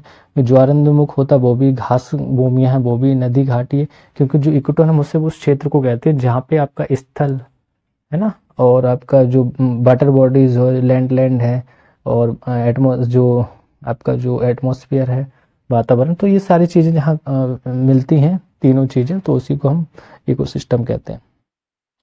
इकोटोन दो परिस्थितिक तंत्रों के मध्य अथवा, हाँ दो, क्योंकि उनको एयर वाला नहीं मानते, एयर तो मोस्टली हर जगह रहेगी, वाटर बॉडीज हो या आपका लैंड है, तो दो विभिन्न समुदायों के मध्य स्थित संक्रमण क्षेत्र को मानते हैं, जिनमें दो पारिस्थितिक तंत्रों की विशेषताएं पाई जाती है। इकोटोन में जैव विविधता दोनों ही तरफ के समुदायों की तुलना में अधिक होती है, तो इस परिघटना को एक एज इफेक्ट भी कहते हैं। ठीक है, 39 क्वेश्चन नंबर हो गया। 40 क्वेश्चन देखते हैं। निम्न देशों में से किस देश की समुद्री तटरेखा नहीं है? तो हमें ये बताना है समुद्री तटरेखा किसमें नहीं है। ऑप्शन जो दिए गए आपको 4, इसमें से आपका लाइबेरिया, बोलिविया, उरुग्वे और अंगोला। तो यहाँ बोलिविया में समुद्री तटरेखा नहीं है, क्योंकि ये भू अपशिष्ट देश है, ये लैंड लॉक कंट्री है। बोलिविया एक भू अपशिष्ट देश है जो दक्षिणी अमेरिका में स्थित है, और दक्षिण अमेरिका का एक अन्य भू जो अपशिष्ट देश जैसे पराग्वे भी है, तो अन्य सभी आपके समुद्री तट वाले हैं। क्वेश्चन नंबर 41 देखते हैं। 41 में लिखा है कि निम्नलिखित में कौन सा एक सुमेलित नहीं है? हमें ये बताना सुमेलित नहीं है, तो सुमेलित आपका नहीं है, ऑप्शन ए नहीं है यहाँ पे, क्योंकि जो कर्मेटक गर्त है वो आपका दक्षिणी प्रशांत महासागर में, ये उत्तरी प्रशांत सागर लिख रहा है, वहाँ पे दक्षिणी प्रशांत महासागर होना चाहिए। सुंडा गर्त आपका हिंद महासागर में सही है, और प्यूटोरिको गर्त आपका अटलांटिक महासागर में, यूरेशियन आपका बेसिन है वो आर्कटिक महासागर में, बकाया सारे सही थे। क्वेश्चन नंबर 42, निम्नलिखित में से कौन सा एक विषय संघ सूची में संबंधित नहीं है? तो संघ सूची में संबंधित नहीं है ये बताना हमें। और 42 में, तो 42 का भी आपका सही हो जाएगा, क्योंकि जो कृषि, सिंचाई एवं सड़कें ये आपका संघ सूची में नहीं है, क्योंकि ये आपकी राज्य सूची के या समवर्ती सूची के विषय माने जाते हैं। ठीक है, क्योंकि जो संघीय ढांचे को मजबूती प्रदान करने के लिए भारतीय संविधान में तीन विषयों की बात की गई, जैसे संघ सूची हो गया, राज्य सूची या समवर्ती सूची में बहस किया गया था। युद्ध एवं संधि या जो हवाई मार्ग है, या डाकतार, या टेलीफोन, बैंक, बीमा, खान, विदेशी ऋण, रिजर्व बैंक होगा, इस टाइप के आपके सब संघ सूची में आते हैं। और कृषि और सिंचाई एवं सड़कें की बात करें तो ये राज्य सूची का विषय किसका है? राज्य सूची का विषय। 43 क्वेश्चन नंबर पे आ गए हम लोग। 43 में लिखा है राज्य लोक सेवा आयोग के अध्यक्ष का कार्यकाल कितना होता है? पहले तो देख के चलना कि 6 वर्ष और 62 वर्ष दोनों, तो वो हमेशा सही चलता है, तो यही हो जाएगा सही। 6-62 है ना, तो पद ग्रहण की तारीख से 6 वर्ष तथा 62 वर्ष की आयु तक इनका कार्यकाल होता है। आर्टिकल में हम किस में इसका उल्लेख किया गया, तो हम बात करें जो संविधान का भाग 14 है, भाग 14 में अनुच्छेद 315 से लेकर 323 तक इसी का राज्य लोक सेवा जो आयोग है, तो इसी की स्वतंत्रता का और शक्तियों का वर्णन किया गया। 45 की बात करते 44, इसमें लिखा है कि भारत की स्थलीय सीमा से लगे पड़ोसी देशों की स्थलीय सीमा बताना है हमें, लैंड टच बताना है स्थलीय सीमा, वाटर बॉडीज को नहीं बताना है। तो कितने हैं भारत की स्थलीय सीमा से लगे पड़ोसी देशों की संख्या कितनी है? तो 7 है। 7 + 2 माना जाता है, क्योंकि 2 आपकी वाटर बॉडीज होती हैं, जो आपका कौन कौन सा, एक आपका सबसे मालदीव हो जाएगा और श्रीलंका, तो ये वाटर बॉडीज हो गए 7 आपकी। आप काउंट कर सकते हैं आराम से, जैसे ऊपर से देखते हैं, चीन हो गया, नेपाल हो गया, पाकिस्तान हो गया, अफगानिस्तान हो गया, बांग्लादेश, म्यांमार, भूटान, ये सब आपके कैसे हैं, आपके लैंडलॉक कंट्रीज हैं। और मालदीव और श्रीलंका आपकी समुद्र सीमा वाली हो गई। ठीक है, नेक्स्ट क्वेश्चन देखते हैं। 45, निम्नलिखित में से कौन सा एक महाराष्ट्र राज्य में स्थित नहीं? तो महाराष्ट्र में क्या स्थित नहीं? इसमें से आपके 4 ऑप्शन दिए गए कि बालाघाट नहीं है, सतमाला पहाड़ी नहीं है, हरिश्चंद्र पहाड़ी नहीं है, मैकाल पहाड़ी नहीं है। तो कौन सा नहीं? 45 का डी नहीं है, मैकाल पहाड़ी नहीं, क्योंकि जो मैकाल पहाड़ी है वो आपकी छत्तीसगढ़ में है। कहाँ पे? छत्तीसगढ़ में, इस वजह से ये नहीं होगा। जो अमरकंटक 1065 जिसकी मीटर लंबाई है, मैकाल खाड़ी का सर्वोच्च शिखर है। इस पठार से सोन, नर्मदा, महानदी निकलती हैं। अन्य सभी पहाड़ियाँ आपकी महाराष्ट्र में तो बालघाट, सतमाला और ये हरिश्चंद्र आपके कहाँ पे हो जाएंगे? महाराष्ट्र में। 46 क्वेश्चन हम देखते हैं, निम्नलिखित नदियों में से कौन सी एक अरब सागर में गिरने वाली प्रायद्वीपीय भारत की सबसे बड़ी नदी है? तो प्रायद्वीपीय भारत की सबसे बड़ी नदी, वो भी अरब सागर में गिरती है, वो कौन सी है? 46 का आपका सी हो जाएगा, सी नर्मदा। नर्मदा ऐसे याद कर लो, जो अरब सागर में गिरती है, नमस्ते, नमस्ते एक वर्ड है, इससे याद करेंगे आपको। जितनी भी नदियां अरब सागर में गिरती हैं तो वो सब क्लियर हो जाएंगे आपके। ठीक है, अगर नर्मदा नदी का जो उद्गम स्थल की बात करें तो इसका मैकाल पर्वत की अमरकंटक चोटी से होता है, जो आपकी अरब सागर में गिरती है। भारत की ये सबसे बड़ी नदी इसको कहते हैं। गोदावरी नदी दिया गया तो इसकी बात करें तो ये नासिक जिले से निकलती है, और प्रायद्वीप भारत की सबसे बड़ी नदी इसको माना जाता है, प्रायद्वीपीय भारत की गोदावरी को, और नर्मदा आपकी। ठीक है, अब नमस्ते जैसे वर्ड लिया था तो नर्मदा हो गया था, फिर आपका महाई नदी हो जाएगा, श्रावस्ती हो गया, ताप्ती हो गया, ये आपका नर्मदा नाम से था, जिसको याद करने की ट्रिक है। चलिए, ढलानों पर मिट्टी के कटाव का परिणाम निम्नलिखित तरीके से होता है। तो ढलानों पर मिट्टी के जो कटाव का परिणाम तो कैसे होता है वो देखना है। 47 का यहाँ डी हो जाएगा, पहले नालिका बनती, फिर अवनालिका होती, फिर उसके बाद घाटी में परिवर्तित हो जाती है। तो मिट्टी के कटाव इस टाइप से होते हैं। नेक्स्ट क्वेश्चन देखते हैं 48 में लिखा है ग्लोबल एनवायरनमेंट आउटलुक रिपोर्ट प्रकाशित की जाती। तो ग्लोबल जो एनवायरनमेंट रिपोर्ट है किसके द्वारा प्रकाशित की जाती है बताना है, यूएनईपी द्वारा। आप अच्छे से इसको पढ़े होंगे, यूएनईपी का जो क्योंकि जो ग्लोबल एनवायरनमेंट आउटलुक जीईओ जिससे हम कहेंगे, ये रिपोर्ट प्रकाशन करता है। यह यूएन एजेंडा 21 की आवश्यकताओं के अनुरूप वैश्विक पर्यावरण स्थिति और प्रभाव पर विस्तृत रिपोर्ट प्रकाश है। इसकी 6 रिपोर्टों में 2019 का प्रकाशन किया जा चुका है। क्वेश्चन नंबर 49 देखते हैं। जनजाति दी गई और राज्य दी गई। तो पूछा है इसमें से कौन सा सम्मिलित नहीं है, मतलब गलत कौन सा दिया गया वो देखेंगे। तो गद्दी गुजरात में नहीं, क्योंकि गद्दी आपके हिमाचल प्रदेश में पाई जाती है, कहाँ पे, एचपी में पाई जाती है। तो ये आपका गलत हो जाएगा। और बकाया सारे सही है, क्योंकि ओंगो है वो अंडमान निकोबार है, हलाम त्रिपुरा में, लेप्चा आपका सिक्किम में। क्वेश्चन नंबर 51 देखते हैं, सॉरी 50 नंबर का क्वेश्चन देखते हैं। लिखा है कि दैनिक तापांतर भारत के किस क्षेत्र की जलवायु विशेषता में से एक है। तो दैनिक जो तापांतर है तो कहाँ पे विशेषता से एक है, तो आपका वो राजस्थान का मरुस्थलीय क्षेत्र है, वहां पे रहता ही है रात में, क्योंकि कम रहता है। क्योंकि दैनिक तापमान भारत के किस क्षेत्र की जलवायु विशेषताओं में से एक है, क्योंकि यहाँ पे दिन का टेम्परेचर बहुत होता है। मैंने बताया ना, जितनी भी सॉलिड चीजें हैं वो जल्दी से हीटिंग भी करती हैं और जल्दी से ठंडी भी हो जाती है। तो राजस्थान में क्या है, सनलाइट के थ्रू बहुत जल्दी से जो रेत है वो गर्म हो जाती है, तो दिन में टेम्परेचर तापांतर बढ़ जाएगा और रात में जल्दी से वो ठंडी भी हो जाती है, तो ठंडा भी हो जाता है, इसलिए इसको विशेषता है इसमें। 51 क्वेश्चन में देखते हैं। 51 में लिखा सूरमा घाटी और मेघना घाटी स्थित है। सूरमा घाटी और मेघना घाटी बताने में, तो ये कहाँ पे स्थित है आपके, ये option C is right, Meghalaya के पठार में स्थित। कहाँ पे, मेघालय के पठार में। ये दक्षिणी जो मंद ढाल वाले भाग में सूरमा घाटी और मेघना घाटी पाई जाती हैं। 52 की बात करेंगे। 52 में लिखा है कि आपका महाद्वीपीय विस्थापन सिद्धांत के अनुसार पैंजिया विभाजन अंगारा लैंड और गोंडवाना लैंड में हुआ था। तो ये तो 52 का सही है ना। ये कार्निफेरस काल में हुआ था। कब हुआ था, कार्निफेरस काल में। जो पेंजिया उसको हम क्या कहते हैं, ये स्थल लैंड होता है, और आपका जो अंगारा लैंड था ये जो उत्तरी भाग था, ठीक है, और गोंडवाना लैंड आपका दक्षिणी भाग था। पेंजिया एक महासागर के रूप में था, बीच में डिवाइड किया था। लगभग ये 20 करोड़ वर्ष पूर्व कार्निफेरस काल में हुआ था। महाद्वीप विभाजन सिद्धांत का प्रतिपादन अल्फ्रेड वेगनर ने सन 1912 में किया था। किसने किया था, अल्फ्रेड वेगनर ने 1912 में।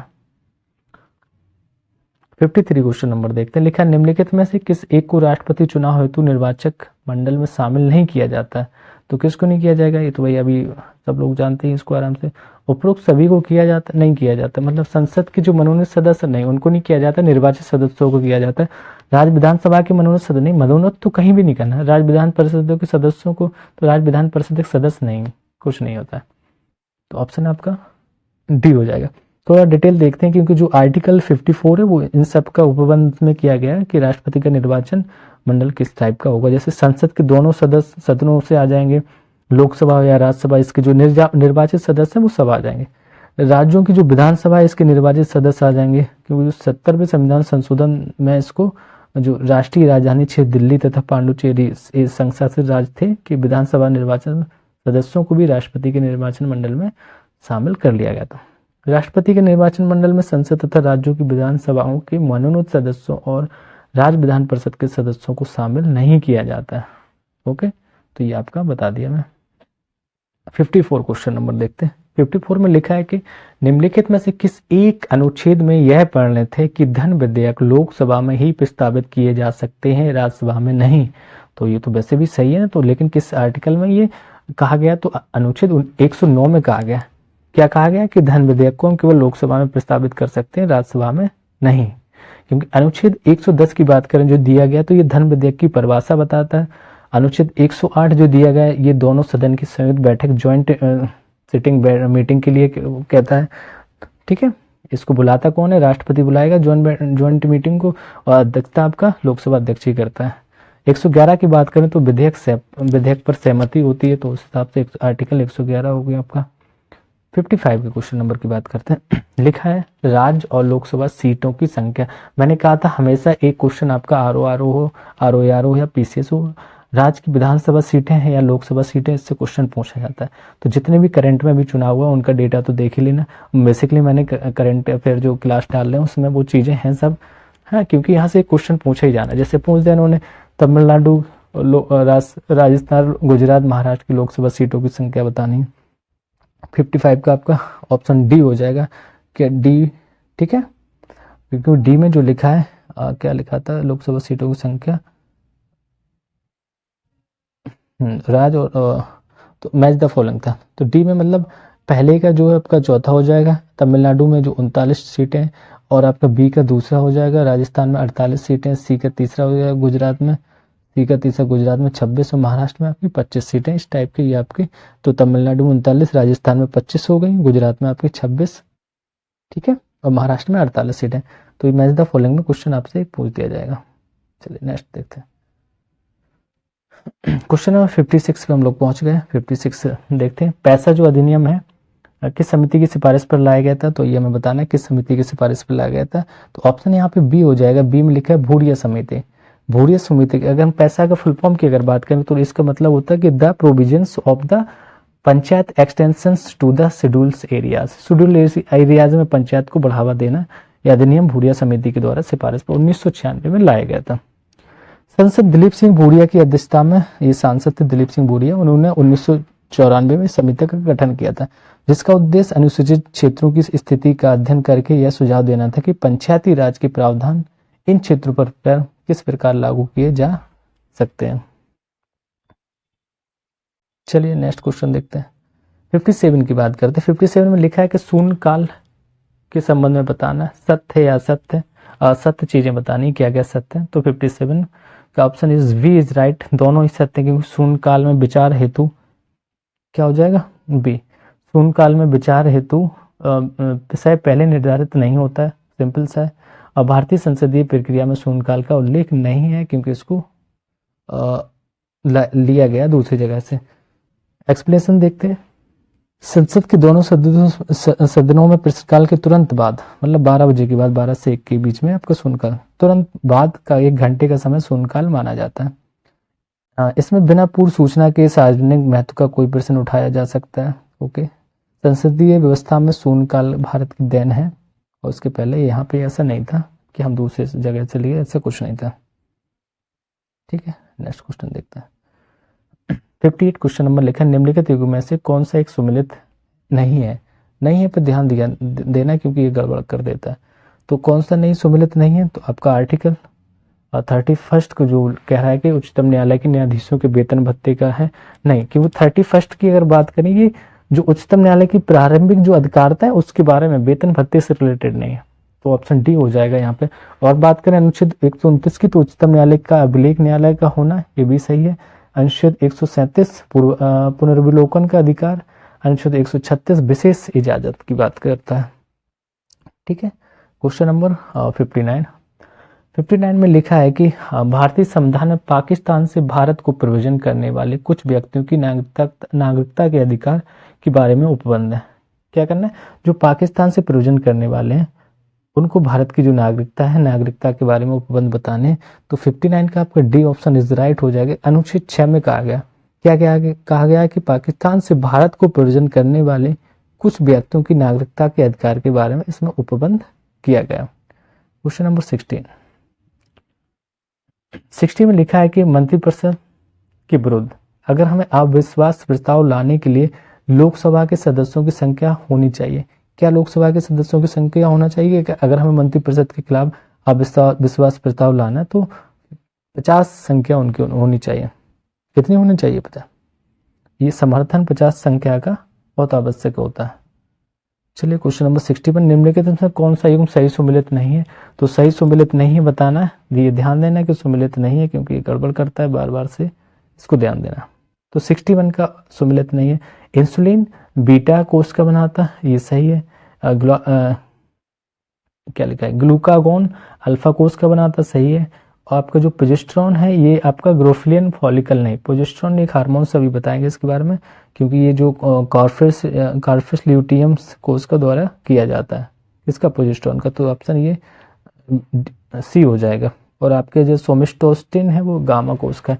तो देखो अल्फा बीटा गामा तीनों की बात हो गई, तो हम इंसुलिन बीटा कोष का, ग्लूकान अल्फा कोष का, सोमेस्टोस्टिन आपका गामा कोष का, और जो प्रोजेस्टेरॉन है वो क्या बताया मैंने, कार्पस ल्यूटियम कोष का द्वारा इसका स्राव होता है। ओके, 62 क्वेश्चन नंबर देखते हैं। 62 में लिखा है, निम्नलिखित में कौन सा एक वायुमंडलीय दाब में कमी का उदाहरण नहीं है। तो वायुमंडलीय दाब में कमी का उदाहरण नहीं है, ये बताना में। तो ऑप्शन डी जो हो जाएगा यहाँ पे कि जो लालटेन की बत्ती में तेल का ऊपर चढ़ना, ये वायुमंडल में कोई भी दाब नहीं बनाता है। अब पहाड़ों पर खाना देर से पकना ये वायुमंडलीय दाब का प्रभाव है। वायुयान में बैठे यात्री की फाउंटेन पेन से स्याही का निकलना ये भी वायुमंडल के दाब का। अधिक ऊंचाई पर नाक से खून आना ये भी सारी चीजें, बट आपका डी नहीं होगा। क्वेश्चन नंबर 63 देखते हैं। अच्छा थोड़ा सा उसको देख लेते हैं कि लिखा था कि पृथ्वी के निकट समुद्र तट से प्रति 110 मीटर की ऊंचाई पर चढ़ने पर वायुमंडल लगभग 1 सेंटीमीटर पारा दाब कम हो जाता है। क्योंकि जो लांटिंग के जो लैंप की बत्ती में तेल ऊपर चढ़ना है इसको हम केसी तत्व कह सकते हैं। इसका वायुमंडल पर कोई प्रभाव नहीं पड़ता। क्वेश्चन नंबर 62 देखते हैं कि लिखा है। अच्छा 62 तो हो ही गया, 63 देखते हैं। 63 में लिखा है कि निम्नलिखित कथनों पर विचार करना है कि विटामिन डी को हार्मोन माना जाता है। ऐसा का पढ़ लिया है ना, होगा क्योंकि सत्य कथन बताना। विटामिन ए को संक्रमण रोधी विटामिन भी कहा जाता है, तो बिल्कुल सही है क्योंकि जो विटामिन डी है इसको कैल्सीफ्लोल के नाम से भी जाना जाता है और इसको हार्मोन भी माना जाता है। विटामिन ए का जो रासायनिक नाम है रेटिनॉल है, इसको संक्रमण रोधी विटामिन भी कहा जाता है। तो ऑप्शन इज आपका यहाँ पे सी हो जाएगा, दोनों सही हो रहे हैं। ठीक है 64 क्वेश्चन नंबर देखते हैं। लिखा है कि निम्नलिखित कथनों में से कौन सा एक रुधिर के संबंध में सत्य है। तो रुधिर के संबंध में सत्य है वो बताना मैं। तो सभी कथन रुधिर के संबंध में सत्य दिख रहे हैं क्योंकि यहाँ लिखा है या एक तरल संयोजी उत्तक है, बिल्कुल सही है। एक क्षारीय विलयन है, ये भी सही है। इसका पीएच मान 7.4 होता है, तो सही है। ठीक है क्योंकि जो अगर ये तो सारे सही है। अगर सामान्यता का मनुष्य में देखें तो 5 से 6 लीटर रुधिर होता है एक मनुष्य के अंदर। 65 की बात करते हैं। कुछ कवकों द्वारा एफ्लॉटॉक्सिन नामक जहरीला पदार्थ उत्पन्न किया जाता है जिससे शरीर का कौन सा अंग प्रभावित होता है। तो एफ्लॉटॉक्सिन नामक जहरीला जो पदार्थ है तो जिस शरीर का कौन सा अंग प्रभावित होता है, तो आपका यकृत होता है। क्या होता है, क्योंकि ये कुछ कवकों द्वारा एफ्लाटॉक्सिन नामक जहरीला पदार्थ उत्पन्न किया जाता है जिससे यकृत प्रभावित होता है। एस्परजिलस एवं पेनिसिलियम नामक कुछ कवक प्रजातियों द्वारा एफ्लाटॉक्सिस खाद्य विषमता उत्पन्न करते हैं। 66 क्वेश्चन नंबर को देखना है हम लोगों को। 66 में लिखा है कुपोषण का स्थिति का संबंध है। कुपोषण की जो स्थिति है वो किससे संबंधित है, तो आपका ऑप्शन डी होगा। उपयुक्त में से सभी हो जाएंगे क्योंकि अगर हम यहाँ बात करें अल्प पोषण से भी होता है, अंशुलित पोषण से भी होता है, अति पोषण से भी होता है कि अगर आप ज्यादा एकदम खा रहे हैं वो भी है कि भाई एक दिन खा लिया। अल्प पोषण कम खा रहे हैं, असंतुलित पोषण मतलब बैलेंस डाइट का नहीं होना, चावल ही चावल खा रहे हैं, है ना। तो ये सब कारण है आपका। 67 की बात करते हैं। नीचे दिए गए कथन जिनमें से एक को अभिकथन और दूसरे को कारण कहा गया, तो बताना है कि आयोडीन युक्त नमक का सेवन थायराइड ग्रंथि के नियंत्रण में उपयोग किया जाता है। तो बिल्कुल सही है, थायराइड ग्रंथि में ही उपयोग किया जाता है। शरीर में आयोडीन की कमी से थायराइड ग्रंथि में वृद्धि हो जाती है, बिल्कुल सही है। ऑप्शन यहाँ पे ए ही सही हो जाएगा क्योंकि दोनों चीजें सही दी गई हैं। नेक्स्ट क्वेश्चन देखते हैं। 68 क्वेश्चन लिखा है, 68 नंबर का लिखा है निम्नलिखित में से कौन एक विषाणुओं में सजीवों का लक्षण नहीं है। विषाणुओं में सभी जो सजीवों का लक्षण नहीं है वो बताना है। आरएनए की उपस्थिति विषाणुओं में तो ये तो होती है ना। डीएनए की उपस्थिति भी होती है, गुण होते हैं। ऑप्शन डी हो जाएगा जिसमें लिखा है जीव द्रव्य का आवाह होना, क्योंकि जो विषाणु अति सूक्ष्म और अकोशिकीय तथा विशिष्ट न्यूक्लियोप्रोटीन कण है ये, जो किसी भी जीवित परपोषी के अंदर रहकर, मतलब कोई भी जो जीवित परपोषी उसके अंदर रहकर जो प्रजनन अपने करते हैं। ये सजीव तथा निर्जीव के मध्य की कड़ी है। विषाणुओं में सजीवों का लक्षण जैसे आनुवांशिक पदार्थ आरएनए एवं डीएनए की उपस्थिति होती है, गुणन होता है। विषाणुओं में निर्जीवों के लक्षण तो जो जीव द्रव्य है, कोशिकाओं का अभाव है, श्वसन उत्सर्जन का अभाव, निर्जीवों के समान इनके जो भी क्रिस्टल पाए जाते हैं वो सारी चीजें आ जाती हैं। क्वेश्चन नंबर हम बात कर रहे हैं 69 की। 69 में लिखा है कि प्रकाश की किरणों को पूर्ण आंतरिक परावर्तन के लिए निम्नलिखित में से किससे गुजरना होता है। अगर प्रकाश की किरणों को पूर्ण आंतरिक परावर्तन करना है तो उनको कांच से जल में जाएंगे। ठीक है क्योंकि जो कांच का जो अपवर्तनांक है वो जल से अधिक होता है। तो पूर्ण आंतरिक परावर्तन के लिए आवश्यक शर्त है कि प्रकाश की किरणें अधिक अपवर्तनांक के माध्यम से कम अपवर्तनांक के माध्यम में आए।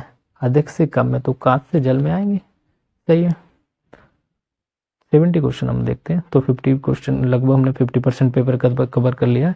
तो निम्नलिखित में से कौन एक प्रतिजैविक है? प्रतिजैविक की बात करना है तो आपका प्रतिजैविक यहाँ पे स्ट्रेप्टोमाइसिन हो जाएगा, क्योंकि अनेक जो सूक्ष्म जीवों में जो औषधीय गुण पाए जाते हैं इनका प्रयोग प्रतिजैविक एंटीबायोटिक बनाने में किया जाता है।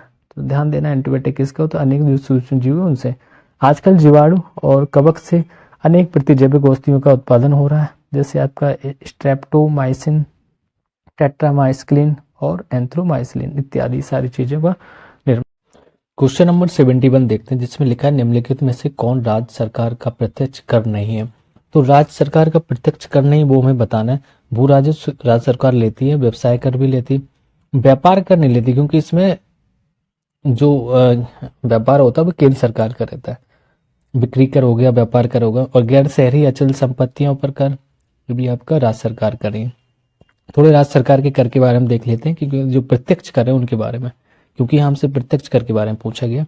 भू राजस्व कर हो गया, कृषि आय हो गया, कृषि आय पर कर, होटल प्राप्तियों पर कर, व्यवसाय कर, गैर शहरी अचल संपत्तियों पर कर, रोजगार पर कर, पथ पर कुल कर जिसे हम टोल टैक्स कहते हैं। तो ये सब केंद्र सरकार राज्य सरकार के प्रत्यक्ष कर हैं। और अप्रत्यक्ष कर की बात करें राज्य सरकार के, जैसे आपका व्यापार हो गया, बिक्री कर हो गया, स्टाम्प एवं पंजीकृत शुल्क हो गया, राज्य उत्पाद शुल्क हो गया, डीजल पेट्रोल पर बिक्री कर, वाहनों पर कर, परिवहन पर कर, प्रवेश ये जो चुंगी कर जिसे कहते हैं, विज्ञापन पर कर, विद्युत पर कर, शुल्क, शिक्षा, उपकर जो सट्टेबाजी पर कर, ये सब आपके अप्रत्यक्ष कर होते हैं। क्वेश्चन नंबर 72 देखते हैं क्या लिखा है। 72 में लिखा है क्रम दिया गया है, वित्त आयोग के अध्यक्ष कौन से किसके अध्यक्ष रहे हैं उसको मैच करना है। तो मैच द फॉलोइंग का क्वेश्चन है आपका। तो यहाँ पे आपका हो जाएगा, क्या लिखा है कि पहले कौन से थे। तो पहले अगर आप लोग पता कर लेंगे तो सब पता रहेगा, क्योंकि केसी नियोगी थे पहले का सी हो जाएगा। तो पहले का सी जहां दिया रहेगा वो हमारा ऑप्शन सही हो जाएगा। पहले का सी जहां पे दिया रहेगा, पहले का सी दिया गया ऑप्शन सी में। किस में दिया गया? सी में, क्योंकि पहले का सी हो जाएगा। पहले जो थे केसी नियोगी थे, फिर दूसरे अगर फिर क्या दिया गया 12वें की बात करें तो 12वें कौन से थे आपके? सी रंगराजन जी हैं, ठीक है। और 13वें विजय केलकर, और 14वें की बात करें तो अभी आपके जो वाई बी रेड्डी। 15वें की वित्त आयोग की बात करेंगे तो ये एन के सिंह हो जाएंगे। इस टाइप से आपके सारी चीज हो गए, क्योंकि एन के सिंह 15 दिया नहीं गया था, बट मैंने बता दिया आपको। चलिए नेक्स्ट क्वेश्चन देखते हैं। क्वेश्चन नंबर 73 में लिखा है अभिकथन दिया गया है, कारण दिया गया है, उसको बताना है। सेबी का कार्य जो प्रतिभूतियों की इनसाइडर ट्रेडिंग पर रोक लगाना है। सेबी का कार्य है कि प्रतिभूतियों की इनसाइडर ट्रेडिंग पर रोक लगाना है। इनसाइडर ट्रेडिंग शेयर बाजार से संबंधित वह अवैध कार्य है जिसमें किसी कंपनी के कर्मचारी या कोई संबंधित व्यक्ति द्वारा आंतरिक सूचनाओं का उपयोग करके शेयर ट्रेडिंग किया जाता है। तो यहाँ पे 73 का ए हो जाएगा। ए में लिखा है कि ए आर दोनों सही है, उसकी व्याख्या भी सही करता है, क्योंकि जो सेबी का कार्य है वो प्रतिभूतियों की इनसाइडर ट्रेडिंग पर रोक लगाना ही है। क्योंकि जो इनसाइडर ट्रेडिंग शेयर बाजार से संबंधित जो भी वह अवैध कार्य है जिसमें किसी कंपनी के कर्मचारी या कोई संबंधित व्यक्ति द्वारा आंतरिक सूचनाओं के उपयोग करके शेयर ट्रेडिंग किए जाते हैं, कि पता चला किसी कंपनी की जानकारी अंदर से ले ली फिर शेयर ट्रेडिंग कर रहे हैं, तो उस पर रोक लगाना। क्वेश्चन नंबर 74 की बात करते हैं। निम्नलिखित कथनों पर विचार करना है। दिए गए 1992-93 में चालू खाते पर रुपए की आंशिक परिवर्तनता को स्वीकार किया गया। कब? 1992-93 में चालू जो खाते थे उन पे रुपए की आंशिक परिवर्तनीयता को स्वीकार किया गया। नेक्स्ट आपके हवाला बाजार विदेशी मुद्रा के क्रय विक्रय का एक प्रकार का वैधानिक बाजार है। तो ऑप्शन यहाँ पे एक हो जाएगा, मतलब एक सही है, क्योंकि जो 1992-93 में असत्य कथन नहीं है, मतलब सही बताना। देख रहे हैं किस टाइप से घुमा रहा है क्वेश्चन को। तो 1992-93 में चालू खाते पर रुपए की आंशिक परिवर्तनता को स्वीकार किया गया था, ठीक है। तो पहला सत्य हो जाएगा, हम सीधा बोलेंगे असत्य नहीं तो सही पूछा है ना।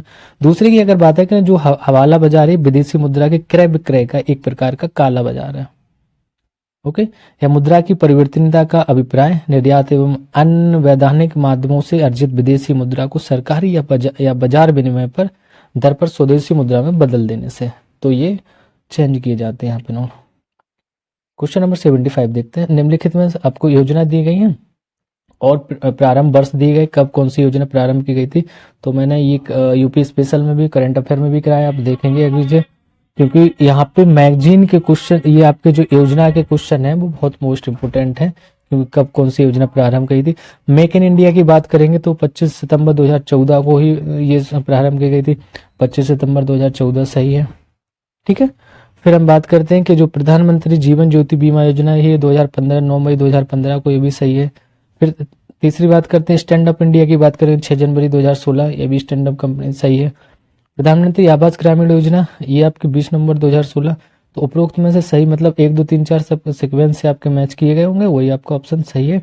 तो सही क्या हो जाएगा इसका, ऑप्शन इज 1 2 3 4 डी। कौन सा सही है, option D is right. Okay, तो डी इसका सही हो जाएगा। नेक्स्ट क्वेश्चन 76 में लिखा है कि शेयर बाजार में कारोबार करने के लिए डीमैट खाता खुलवाना अनिवार्य है। जो शेयर बाजार होता है उसमें डीमैट खाता खुलवाना अनिवार्य होता है। डीमैट खाता धारक को इसके लिए सालाना फीस देनी होती है। डीमैट खाता के लिए कितनी देनी रहती है सालाना फीस, ये हमें बताना है। तो इसका लगभग 1 और 2 दोनों सही है, क्योंकि जो डीमैट खाता धारक सालाना ये फीस इनको देनी पड़ती है। डीमेट का मतलब होता है डिमेटरलाइजेशन, एक अकाउंट होता है शेयर बाजार में कारोबार करने के लिए अनिवार्य है, ठीक है। ये खाता मान्यता प्राप्त जो ब्रोकरेज फर्म है या बैंक द्वारा खुलवाया जाता है। चलिए नेक्स्ट क्वेश्चन देखते हैं 77। बोल्ट पीपी मॉडल के अंतर्गत ओ का आशय क्या है। जो बोल्ट लिख रहे हैं इसमें हम ओ से क्या अभिप्राय करेंगे कि क्या आशय है, ओ की मीनिंग क्या निकल रही है यहाँ पे। तो 77 का आपका ऑप्शन बी हो जाएगा, ऑन होता है, ऑन, है ना। तो पीपी मॉडल के अंतर्गत जो बोल्ट का आशय है बिल्ट ऑन लीड ट्रांसफर, तो ऑन बोलेंगे, क्या बोलेंगे, ऑन, ओ नहीं, ऑन। तो क्या इसका फुल फॉर्म क्या है, बिल्ड ऑन लीड ट्रांसफर है। इसी प्रकार बॉट अकेला होता तो बॉट का होता बिल्ट ऑपरेट ट्रांसफर। तो ये पीपी मॉडल पर सार्वजनिक और निजी क्षेत्र के बीच की स्थिति का एक टाइप से द्योतक है। इसके अंतर्गत परियोजना का डिजाइन, निर्माण अस्थायी रूप से संचालन निजी क्षेत्र द्वारा किया जाता है। अंततः सरकार के जो भी आंतरिक जो हस्तांतरित कर इनको दिया जाता है। सरकार ने पीपी मॉडल संबंधी विवादों के संदर्भ में वर्ष 2015 में विजय केलकर की अध्यक्षता में एक कमेटी का भी गठन किया था। आप क्वेश्चन नंबर 78 पे हम लोग पहुंचते हैं। लिखा है the rise and growth of economic nationalism in India के लेखक कौन थे। तो दी राइज वाले आपको बताना, दी राइज के कौन थे आपके, सिंपल सा आपको बिपिन चंद्र का पता होगा, क्योंकि ये the rise and growth of economical nationalization in India के लेखक बिपिन चंद्र जी ही थे। नेक्स्ट क्वेश्चन नंबर 79 देखते हैं। 79 में लिखा है देश में अवसंरचना या परियोजनाओं के कार्य को त्वरित करने हेतु राष्ट्रीय निवेश और अवसंरचना कोष, जिसको NIIF की गठन को स्वीकृति प्रदान कब की गई थी। तो NIIF की जो गठन हुआ था इसको स्वीकृति कब प्रदान की गई थी। 79 का ए हो जाएगा, ये जुलाई 2015 को इसको स्वीकृति की गई थी। क्वेश्चन नंबर 80 को देखते हैं। 80 में लिखा है कि निम्नलिखित में से किस प्रकार की बेरोजगारी पूर्ण रोजगार की स्थिति में भी अर्थव्यवस्था में विद्यमान रहती है, ठीक है। तो निम्नलिखित में से किस प्रकार की बेरोजगारी पूर्ण रोजगारी, क्या दिखा रहा है ये, पूर्ण रोजगार की स्थिति में अर्थव्यवस्था में विद्यमान रहती है। तो पूर्ण रोजगार की अर्थव्यवस्था विद्यमान रहती है वो आपकी घर्षण बेरोजगारी होती है। क्या होती है, जो घर्षण जनित बेरोजगारी रहती है ये आपकी पूर्ण रोजगार की स्थिति में रहती है। बाजार की दशाओं में ये परिवर्तन मांग एवं पूर्ति की शक्तियों में कमी होने से उत्पन्न बेरोजगारी को घर्षण बेरोजगारी कहते हैं। किसको कहते हैं, बाजार में जो मांग है या पूर्ति इनकी शक्तियों को उत्पन्न होने की स्थिति। क्वेश्चन नंबर 81 देखते हैं। 81 आपका बजट से रिलेटेड क्वेश्चन, मतलब इकोनॉमिक्स का क्वेश्चन है। लिखा है बजट 2023 में घोषित श्री अन्न योजना, श्री अन्न योजना पिछले पेपर में देखा था का उद्देश्य इसका क्या है। तो इसका उद्देश्य आपका मोटे अनाज के उत्पादन को बढ़ावा देना, क्योंकि 2023 में जो बाजरा को एक अन्न का वो भी मोटे अनाज का वो बताया गया था। तो ये आपका दिल्ली में मीटिंग हुई थी, सारे कंट्रीज में जुड़ी हुई थी। तो श्री अन्न योजना है वो आपका एक उद्देश्य मोटे अनाज के उत्पादन को बढ़ावा देना। इस योजना के तहत किसानों को मोटे अनाज की उपज हेतु आर्थिक एवं कृषि संबंधी मदद का प्रावधान भी किया गया कि आप मोटे अनाज का उत्पादन करिए, हम आर्थिक और कृषि जितनी भी हेल्प होगी सरकार करेगी। निम्नलिखित फसलों में से किसको मोटे खाद्यान्न के अंतर्गत सम्मिलित किया गया। तो मोटे खदान के अंदर किसको रखेगा, उपयुक्त सभी, क्योंकि बाजरा भी है यहाँ पे, आपका ज्वार भी हो जाएगा और मक्का भी, तीनों ये सब किस में आ जाएंगे, मोटे खदान में आ जाएंगे। प्रमुख खाद्यान्न, जैसे हम प्रमुख खाद्यान्न फसलों की बात करेंगे तो आपको गेहूं, धान और जौ आता है। ठीक है, क्वेश्चन नंबर 83 देखते हैं। 83 में लिखा है कि निम्नलिखित में से राज्यों में से कौन सा एक मूंगफली उत्पादक है, तो मूंगफली उत्पादक में प्रथम आपका गुजरात हो जाएगा। ये पता है बहुत अच्छे से, यूपी स्पेशल में भी इसको दिया गया था क्योंकि उसमें खाद्यान्न उत्पादन की चीजें दी गई थी, तो भारत की स्थिति दिखाई गई थी। गुजरात मूंगफली उत्पादन में प्रथम इतना। इसके पश्चात अगर बात करें तो फिर राजस्थान दूसरे नंबर पे आ जाता है, तमिलनाडु आपके तीसरे नंबर पे आ जाता है। 84 क्वेश्चन नंबर देखते हैं। 84 में लिखा है बीमा नियामक एवं विकास प्राधिकरण, जिसकी इरडाई बोलते हैं, IRDAI की स्थापना किस समिति की सिफारिश पर की गई थी, तो इसकी स्थापना किस सिफारिश पर की गई थी, ये मल्होत्रा समिति की सिफारिश पर की गई थी। और इसकी स्थापना की बात करें तो ये 19 अप्रैल 2000 को की गई थी। उद्देश्य क्या था इसका, कि जो पॉलिसी धारक के हितों की रक्षा करना, बीमा उद्योग का क्रमबद्ध नियमन, संवर्धन तथा संबंधित जो आकस्मिक मामलों पर कार्य करना था। इसके मुख्यालय की बात करेंगे तो मुख्यालय इसका हैदराबाद में है। क्वेश्चन नंबर 85 की बात करते हैं। मानक दिए गए, उनकी विशेषता दी गई है, कौन सा मानक किससे रिलेटेड है, कुछ आए चाहे ना आए, आप एक मानक सीधा देख लेना कि ISO 14000 अगर आप सीधे देखेंगे और क्लियर हो जाएगा कि ये आपका पर्यावरण से रिलेटेड है। किससे पर्यावरण, तो एक सुमेलित बताना है, कौन सा नहीं है, असुमेलित है तो ये बताना है। तो इसी वाला के लिए सुमेलित यहाँ पे कि ISO जो 5001 है ये ऊर्जा प्रबंधन से है, बकाया आपके गलत दिए गए हैं। और तो हम देखते हैं कौन सा किसके साथ सही होगा, क्योंकि जो आपका ISO 900 वाला है ये आपका गुणवत्ता प्रबंधन से, किससे, गुणवत्ता प्रबंधन से हो जाएगा। और आपका जो ISO 14000 वाला ये पर्यावरण से रिलेटेड है, 14000। और इसके बाद आपके जो रह गया है कि ISO 35000 जोखिम प्रबंधन से, किससे, ये जोखिम प्रबंधन से है। ठीक है, ये तो ये आपके ISO वाले हो गए, क्योंकि पूछ देता है कभी भी इस टाइप का क्वेश्चन मैच करता है। उत्तर प्रदेश सरकार द्वारा किस वर्ष उत्तर प्रदेश के कृषि निर्यात को दोगुना करने का लक्ष्य रखा गया, तो भारत सरकार की देखो बात अलग है, हम केवल यहाँ उत्तर प्रदेश सरकार की बात कर रहे हैं कि कृषि के लक्ष्यों को कब तक दोगुना करने का रखा गया, तो 2024 तक इन्होंने कहा था। 24 तो आ गई है, देखते हैं दोगुना होता है या नहीं होता। इन्होंने ये 2019 में एक नीति बनाई थी कि 2024 तक इसको हम दोगुना कर लेंगे। ठीक है, 87 क्वेश्चन नंबर देखते हैं। निम्नलिखित में से लक्ष्य प्रतिशत से अधिक वृद्धि दर प्राप्त करने वाले पंचवर्षीय योजना क्या है, जो लक्ष्य प्रतिशत थी मतलब उससे भी अधिक वृद्धि प्राप्त की थी, तो ये रटा होना चाहिए, क्योंकि लक्ष्य जो ज्यादा होते वो 7वीं में हुआ था, है ना, क्योंकि जो 5.0% वृद्धि दर की उम्मीद की गई थी, लेकिन इसने 6.0% वृद्धि दर की प्राप्त की थी, जो ये पंचवर्षीय योजना है। तो थोड़ा सा पंचवर्षीय योजना, ठीक है, बहुत इंपॉर्टेंट टॉपिक है और इसको एक नज़र में देख लेते क्या। जो पहली पंचवर्षीय योजना थी तो ये इसमें कितना लक्ष्य रखा गया, 2.1 रखा गया था और प्राप्ति 3.6 दी गई थी। तो इसने भी ज्यादा उत्पादन किया था, लेकिन इसमें ऑप्शन में नहीं था। 5वीं की बात करें तो 4.4 था और इसने कितना प्राप्त किया था, 4.8 किया था, ये भी ऑप्शन में नहीं था। 6ठी की बात करेंगे 5.2 था और इसने प्राप्त किया था 5.7, तो ये भी आपकी प्लस चल रही, तो ये भी 6ठी भी नहीं दिया गया था। 7वीं ने 5.6 प्राप्त किया था, तो ये ऑप्शन में था, क्योंकि जो 8वीं है 8वीं भी दी गई यहाँ 5.6 से 6.8 थी, तो 8वीं का भी ऑप्शन में यहाँ नहीं था। मतलब जो बढ़ी हुई थी जैसे तीसरी, 9वीं, 10वीं, इनका जो प्राप्तांक है वो कम हुआ था। ऐसे एक क्वेश्चन और क्लियर हो गया कि ये सब जो पंचवर्षीय योजना थी उनमें से इन्होंने कम अपने लक्ष्य को प्राप्त कर पाए थे। क्वेश्चन नंबर 88 क्वेश्चन नंबर को देखते हैं। अच्छा, उसे क्योंकि जो तीसरे की अगर इसमें देख लेते हैं, अगर हम तीसरे की बात करें, इसका लक्ष्य 5.6 था और इन्होंने प्राप्ति 2.8 की थी। 9वीं दी है, 9वीं की बात करें थे 6 इसका लक्ष्य था, 5.7 इसने प्राप्त किया था और 10वीं ने 8.0% थे लक्ष्य और 7.6 किया था।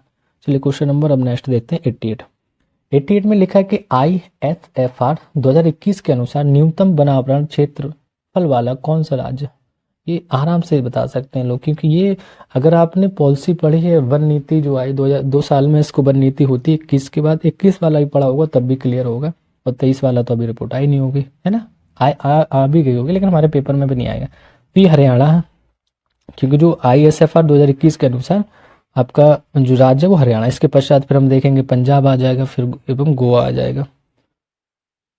और अगर सबसे जो बनावट वाला राज्य की बात करें शीर्ष पर, वो आपका मध्य प्रदेश होता है, क्योंकि मध्य प्रदेश में सबसे ज्यादा बनावट रहते हैं। 89 क्वेश्चन नंबर को देखते हैं। केंद्रीय मंत्रिमंडल द्वारा निम्नलिखित में से किस वर्ष सार्वजनिक क्षेत्र की कंपनियों को महारत्न का दर्जा देने का निर्णय लिया गया? तो किस मंत्रिमंडल द्वारा, किस टाइम के मंत्रिमंडल द्वारा ये सार्वजनिक जो कंपनियां थी उनको महारत्न कंपनियों को दर्जा देना प्रारंभ हुआ था? वो 89 का डी हो जाएगा, वर्ष 2010 में सार्वजनिक जो कंपनियां थी उनको महारत्न दर्जा देने का निर्णय लिया गया था। अगर वर्तमान में बात करें जो अगर, तो ये देश में 12 महारत्न कंपनियां, 12 नहीं 13 हो गई, क्योंकि 2022 का आंकड़ा देखेंगे तो उसमें 12 ही है, और हम थोड़ा अपडेट होकर देखेंगे तो वो तो आपके 13 मिल जाएंगे। क्वेश्चन नंबर 90 पे पहुंच गए हम लोग। 90 को देखते हैं।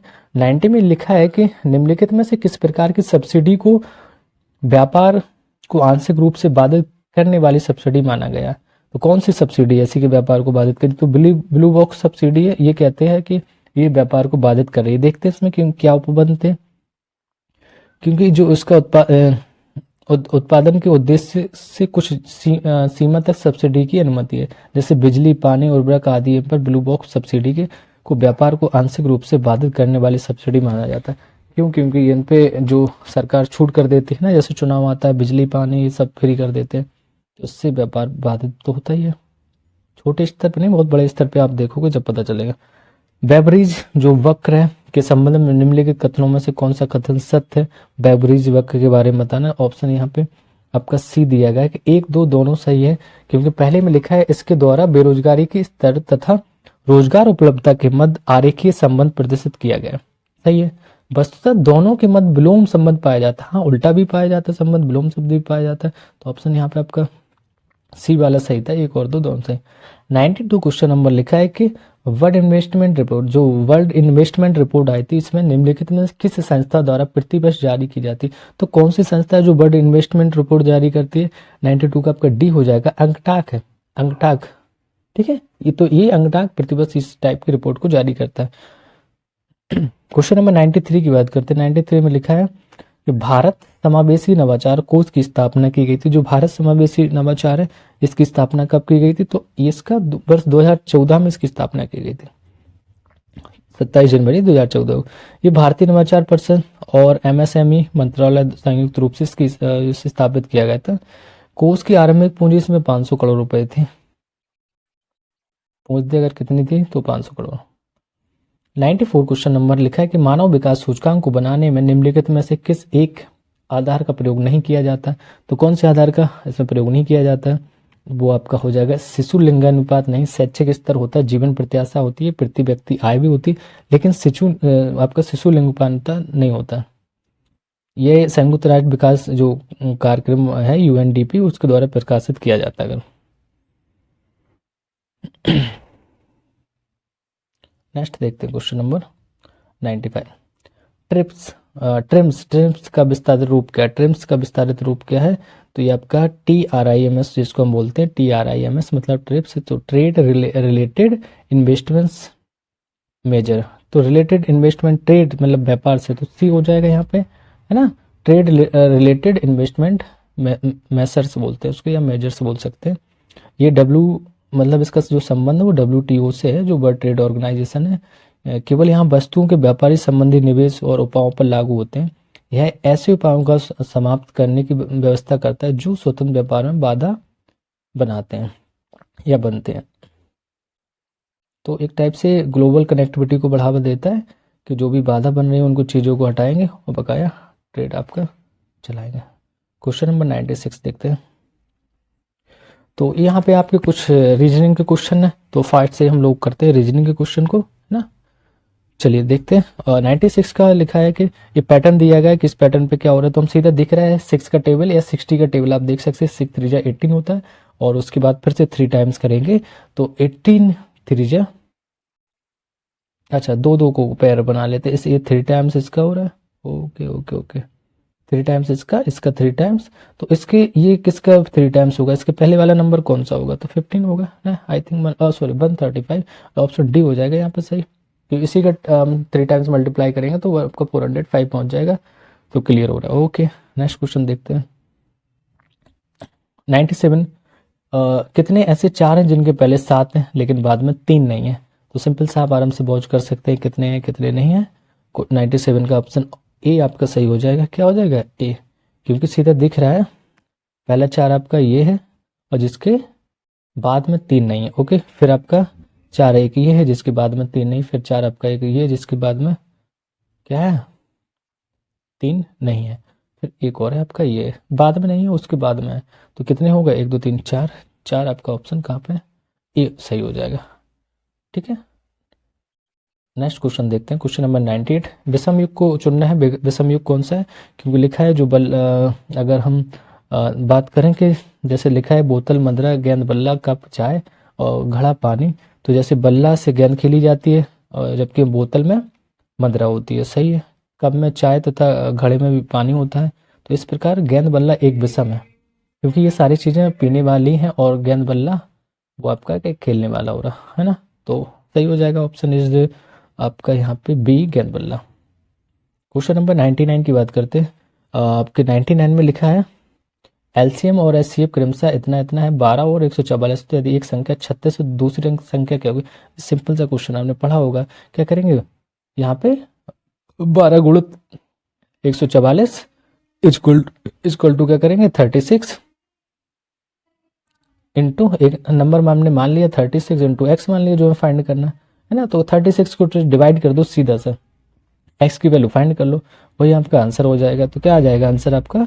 48 आ जाएगा। आप सॉल्व करेंगे कुछ खास नहीं हो उसमें क्योंकि आप मल्टीप्लाई करेंगे आराम से आ जाएगा। क्या आ जाएगा? 48 आंसर यहाँ पे सही हो जाएगा। ये मल्टीप्लाई करके देख लेना। चलिए क्वेश्चन नंबर 100 को देखते हैं। 100 में लिखा है ये आपके दिए गए कि किसमें वही संबंध है जो जी और जे में है और क्यू और यू के बीच में, तो उसी टाइप का संबंध और किस में है? तो क्या हो रहा है? जी में अगर हम 3 ऐड कर देंगे, जी कितने नंबर पे आते हैं? एफ जी 7 नंबर पे, तो 3 ऐड कर देंगे क्या आ जाएगा? 10 आ जाएगा। मतलब आई जे 10वें नंबर पे 3 ऐड हो रहा है। तो ऐसे किस नंबर में और 3 ऐड है? ए के बाद बी नहीं, इसमें तो नहीं है ना। ए की दिख रहा है क्या? हमें सीधा ए के बाद डी आ रहा है तो 3 ऐड हो रहा है। तो option is C is right. Okay, C यहाँ पे सही हो जाएगा। इस टाइप के रीजनिंग के भी आपके क्वेश्चन आने तो फोकस करना, उन पर गलत नहीं करना है। क्वेश्चन नंबर 101 पे आ गए हम। अधोलिखित कूट संकेतों में सही विकल्प द्वारा श्रृंखला को पूर्ण कीजिए। तो इसको सही करना है। जैसे एम से क्या होता है? मंडे होता है, टी से ट्यूसडे हो जाएगा, डब्ल्यू से वेडनेसडे हो जाएगा और आपका फिर से टी आ गया। तो इसका मतलब ये गलत कर है ना, तो हमें डेज को फॉलो करना है। तो ये आपका टी नहीं आना चाहिए यहाँ पे। क्या आ जाएगा? क्योंकि हाँ सॉरी थर्सडे आ जाएगा। हाँ थर्सडे के बाद क्या आएगा? तो इसको फॉलो करना है। एफ आएगा फ्राइडे, फ्राइडे इसमें भी है। तो हम देखते हैं कौन से फ्राइडे के बाद फिर सैटरडे आ जाएगा, तो सैटरडे इसमें भी है, फिर संडे आ जाएगा। तो ये वाला तो गलत हो जाएगा। केवल ऑप्शन बी इज राइट हो जाएगा यहाँ पे। क्या हो जाएगा? B is right. Okay, 102 question number देखते हैं। 102 में लिखा है दो अमेरिकी जा रहे हैं एक दूसरे के बेटे का पिता है। दो अमेरिकी जा रहे हैं एक दूसरे के बेटे का पिता है, उन दोनों में क्या संबंध है? तो इन दोनों में क्या संबंध हो सकता है भाई? पति पत्नी भी हो सकता है। एक दूसरे के बेटे हैं जब तो पति पत्नी हो सकते हैं भाई, एक उनका बेटा होगा एक उनका बेटा, मतलब उन्हीं के बेटे ही होंगे। ठीक है, तो आप इसको रिलेशन निकाल सकते हैं आराम से, कोई बड़ी बात नहीं है। नेक्स्ट क्वेश्चन 103 नंबर का देखते हैं। काफ़ी क्वेश्चन है, 140 क्वेश्चन से ख़त्म भी करना है। एक पिता की उम्र उसके पुत्र की उम्र की 9 गुनी है, तो एक पिता की जो उम्र है उसके पुत्र की 9 गुनी है। आप सॉल्व करेंगे। एक पुत्र मान लेंगे कि एक पुत्र की उम्र है वो एक्स से क्या हो जाएगी? पुत्र की लेट करेंगे इसको, पुत्र की उम्र एक्स हो जाएगी और पिता की उम्र क्या हो जाएगी? 9x हो जाएगी क्योंकि 9 गुनी बताया उसने। ठीक है, तथा माता की उम्र की 8 गुनी, हाँ हाँ, तथा माता की उम्र पुत्र की 8 गुनी है, तो पुत्र की हमने एक्स माने तो माता की 8 गुनी 8x हो जाएगी। तो प्रश्नानुसार माता पिता की उम्र का योग सबका योग कर देंगे वो 51 हो रहा है। तो हम सब माता पिता इन दोनों को ऐड करेंगे वो तो 51 इक्वल टू हो जाएगा, मतलब 17 इक्वल टू 51। ठीक है, तो आप आराम से एक्स की वैल्यू फाइंड आउट कर लें, कुछ भी नहीं है, बहुत कैलकुलेशन है, नॉर्मल सा कर लेंगे। इतनी हिंट दे दी कैसे मारना है आपको। और इसके बाद इसका ऑप्शन आपका हो जाएगा आंसर डी इज राइट, मतलब 3 वर्ष निकल के आएगा। क्या निकल के आएगा? 3 वर्ष। नेक्स्ट क्वेश्चन देखते हैं 104। हिंट देते हैं बकाया आप सॉल्व कर लेंगे। 104 में जो अधोलिखित सारणी दी गई इसमें लुप्त संख्या हमें बताने कि क्वेश्चन मार्क की जगह पे कौन सा नंबर आएगा। सीक्वेंस देते हैं कौन सा फॉलो कर रहे हैं। अगर हम सम कर देंगे इस टाइप से पैरेलल में 5 और 17 प्लस 9 करेंगे तो इसका सम 31 हो जाएगा। सबका सम करके देख लेते हैं। इसका 31 हो जाएगा, इसको भी ऐड करेंगे 31 ये भी हो गया, और इसको भी देखेंगे तो 31 हो रहा है। तो इसको करना है 16 ही है। अब कौन सा नंबर ऐड करेंगे? 31 हो जाए तो 15 ऐड कर देंगे, 31 हो जाएगा तो option C is right. Okay, C is answer इसका हो जाएगा। क्वेश्चन नंबर 15 की बात करते हैं। 15 में डायरेक्शन का क्वेश्चन है कि कृष्णा अपने घर से 1 किलोमीटर पूर्व की ओर चला। तो ये आप आराम से डायरेक्शन बनाना पहले। तो हमेशा ध्यान देना कि ऊपर की साइड हमारे सिर के ऊपर क्या हो जाएगा, नॉर्थ, पैर की ओर से साउथ हो जाएगा, और अपने हाथ जो है ईस्ट वेस्ट के हिसाब से देख लेना। इस हिसाब से आप डायरेक्शन बनाएंगे, उसको चलाएंगे, घुमाएंगे, और ऑप्शन यहाँ पे आपका डी निकल के आ जाएगा कि 2 किलोमीटर निकलेगा। ठीक है, ये आप बनाएंगे जब क्लियर हो जाएगा। क्वेश्चन नंबर 106 लिखा है सर्वथा भिन्न को चुनना है कि अंगूठी, चूड़ी, प्लेट, टायर। अरे भैया प्लेट देखो, अंगूठी भी पहनी जाती है, चूड़ी भी हाथ में पहनी जाती है, टायर है वो कहीं ना कहीं उसको भी गाड़ी में पहनाया जाता है। नहीं, प्लेट ऐसा कुछ नहीं है ना, तो भिन्न था आपका, प्लेट हो जाएगा। क्वेश्चन नंबर 107 देखते हैं क्या। किसी घड़ी में 3:12 से 6 बजे तक का समय बदलने में घंटे की सुई कितने अंश घूमेगी? तो 3:12 से लेकर हमें 6 बजे तक बजाना है। तो देखो, अगर वो 3 से 6 तक ज्यादा तो सीधा सा है, क्योंकि एक गोला अगर हम बनाएंगे, इस गोले को 4 पार्टों में बांट देंगे तो 90-90 की ये पार्ट हो जाते कि नहीं। लेकिन उसने 12 मिनट थोड़ा सा कम कर दिया है ना, 12 मिनट कर दिया। 3 से 6 अगर ये 3 होता है यहाँ से तो पूरा 90 डिग्री का बन जाता है। तो जो 90 डिग्री से थोड़ा बहुत कम दिख रहा है 107 में, वो कम कर देंगे। हाँ, बकाया तो सारे ज्यादा ही दिख रहे, तो ऑप्शन डी इज राइट। इससे अच्छी ट्रिक आपको कोई नहीं बता पाएगा, क्योंकि थोड़ा सा दिमाग लगाना है। क्वेश्चन ऐसे हार्ड नहीं है, काफी इजी है, देखेंगे तो आप आराम से हो जाएगा। तो क्या हो जाएगा? Option D is right, 84 degree. ठीक है, अब उसकी अगर आपको सॉल्व भी करना होता तो हम 1 डिग्री की वैल्यू निकालेंगे, है ना। 1 डिग्री कितने में होता है? हाफ डिग्री निकलेगा, तो उसको फिर डिवाइड होकर वो निकल आएगा। क्योंकि जो 6 डिग्री आपका जो कम हो रहा है, वो लगभग आपका हाफ डिग्री के बराबर निकलेगा। चलिए नेक्स्ट क्वेश्चन नंबर 108 मैथ का क्वेश्चन बोल सकते हैं। ए की power x equal to B तथा बी की power y equal to A है, तो एक्स वाई क्या है? एक्स वाई की वैल्यू आपको फाइंड आउट करनी है। एक्स वाई की वैल्यू आपकी निकलेगी 1, मतलब ए निकल के आएगा। वो कैसे निकल रही है आप आराम से सॉल्व करेंगे। ए एक्स इक्वल टू बी दिया गया है, ए इक्वल टू हम इसको क्या मान लेंगे, बी की पावर, मतलब अपने इसकी ट्रांसफर कर देंगे पावर को वहां पे, तो बी अपॉन बी की पावर 1/x हो जाएगा। इक्वेशन बना लेंगे इसको। ऐसे सेम प्रोसेस साइड में करेंगे, फिर दोनों की हम तुलना कर देंगे और कंप्लीटिंग आपका पावर से निकल आएंगे। क्वेश्चन नंबर 109 आंसर निम्नलिखित परितंत्रों में से किस एक की उत्पादकता सर्वाधिक है? उत्पादकता बताना है किसकी सर्वाधिक है, तो मैग्रोबन है, जो सुंदरबन डेल्टा है ना, तो सर्वाधिक यही है। कुछ नहीं करना, सीधा सा मैग्रोबन लगाओ। ओके, क्योंकि मैग्रोबन है, फिर घास स्थल, फिर झील आते हैं, फिर महासागर आते हैं। ये परितंत्रों के बारे में ध्यान देना, वैसे नहीं पूछा कि सारी चीज कुछ बने। तो जो परितंत्र सबसे ज्यादा मैग्रोबन, फिर घास स्थल, फिर झील आती है, फिर महासागर, क्योंकि इसी में इस टाइप से आपकी जो परितंत्र पाई जाती है। तो अधिक विविधता वाली परितंत्र की उपलब्धता इस टाइप से आपकी हो चाहिए। 110 क्वेश्चन नंबर देखते हैं। थोड़े से क्वेश्चन और बचे हैं, देख लेते हैं। राष्ट्रीय साक्षरता मिशन की स्थापना कब हुई थी? तो राष्ट्रीय साक्षरता मिशन की स्थापना बताना, ये आपके करंट और यूपी स्पेशल इसमें आएगा। 30 क्वेश्चन है, 30 में इससे बहुत इंपॉर्टेंट नहीं है। तो 1998 में राष्ट्रीय साक्षरता की स्थापना हुई थी, 5 मई 1990। इसकी उद्देश्य की बात करें तो उद्देश्य 2007 तक 15 से 35 वर्ष तक की आयु वर्ग के जो उत्पादक और पुनरुत्पादक समूह के निरीक्षर लोगों को व्यवहारिक साक्षरता प्रदान करने हेतु 75% साक्षरता लक्ष्य हासिल करना था। और बस 2009 में इसमें इस स्थान पर साक्षर भारत मिशन भी जो कार्यक्रम चलाया गया था 2009 में, इसी के स्थान पर चलाया गया था। तो इसकी स्थापना कब हुई थी? 1998। क्वेश्चन नंबर 111 की बात करते हैं। इसमें असत्य बताना है कि असत्य क्या है।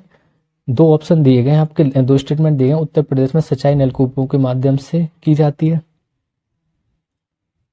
ठीक है, और प्रदेश में इसका प्रयोग सन 1930 में सर्वप्रथम सहारनपुर में किया गया था। तो ऐसा तो कोई है नहीं कि सहारनपुर में किया गया और कहीं किया गया, लेकिन हाँ ये असत्य है कि पहला उत्तर, जो दूसरा असत्य है और पहला सही, क्योंकि नलकूपों से मोस्टली यहाँ पे उत्तर प्रदेश में सिंचाई होती है। क्योंकि अगर 1930 की अगर बात करें, सहारनपुर से नहीं, आपको मेरठ से हुई थी। कहाँ से हुई थी? मेरठ से सर्वप्रथम इसका प्रयोग किया गया था। और इसके बाद नलकूप के बाद आपका दूसरे नंबर पर नहर सिंचाई आ जाता है, जो लगभग 19% करता है। नलकूप आपका लगभग 60% 60-70% आपका नलकूप से ही सिंचाई होती है।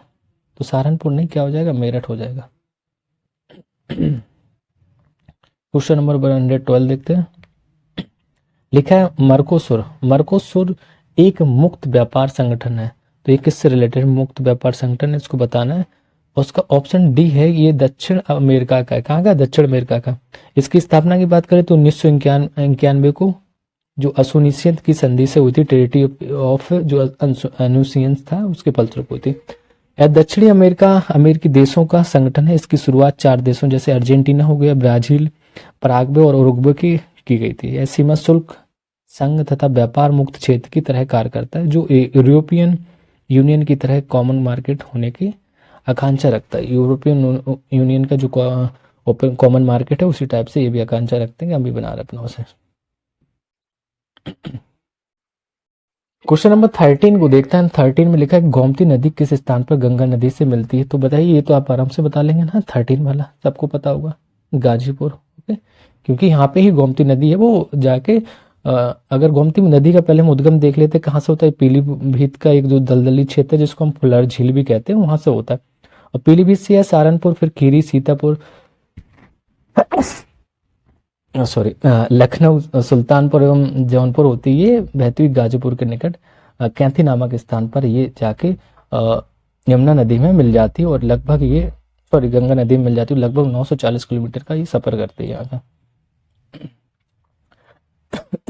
क्वेश्चन नंबर 114 की बात करें। नॉन फायर प्लास्टिक किले। नॉन फायर प्लास्टिक किले उत्तर प्रदेश के किस क्षेत्र में पाए जाते हैं? तो उत्तर प्रदेश किस क्षेत्र में पाए जाएंगे?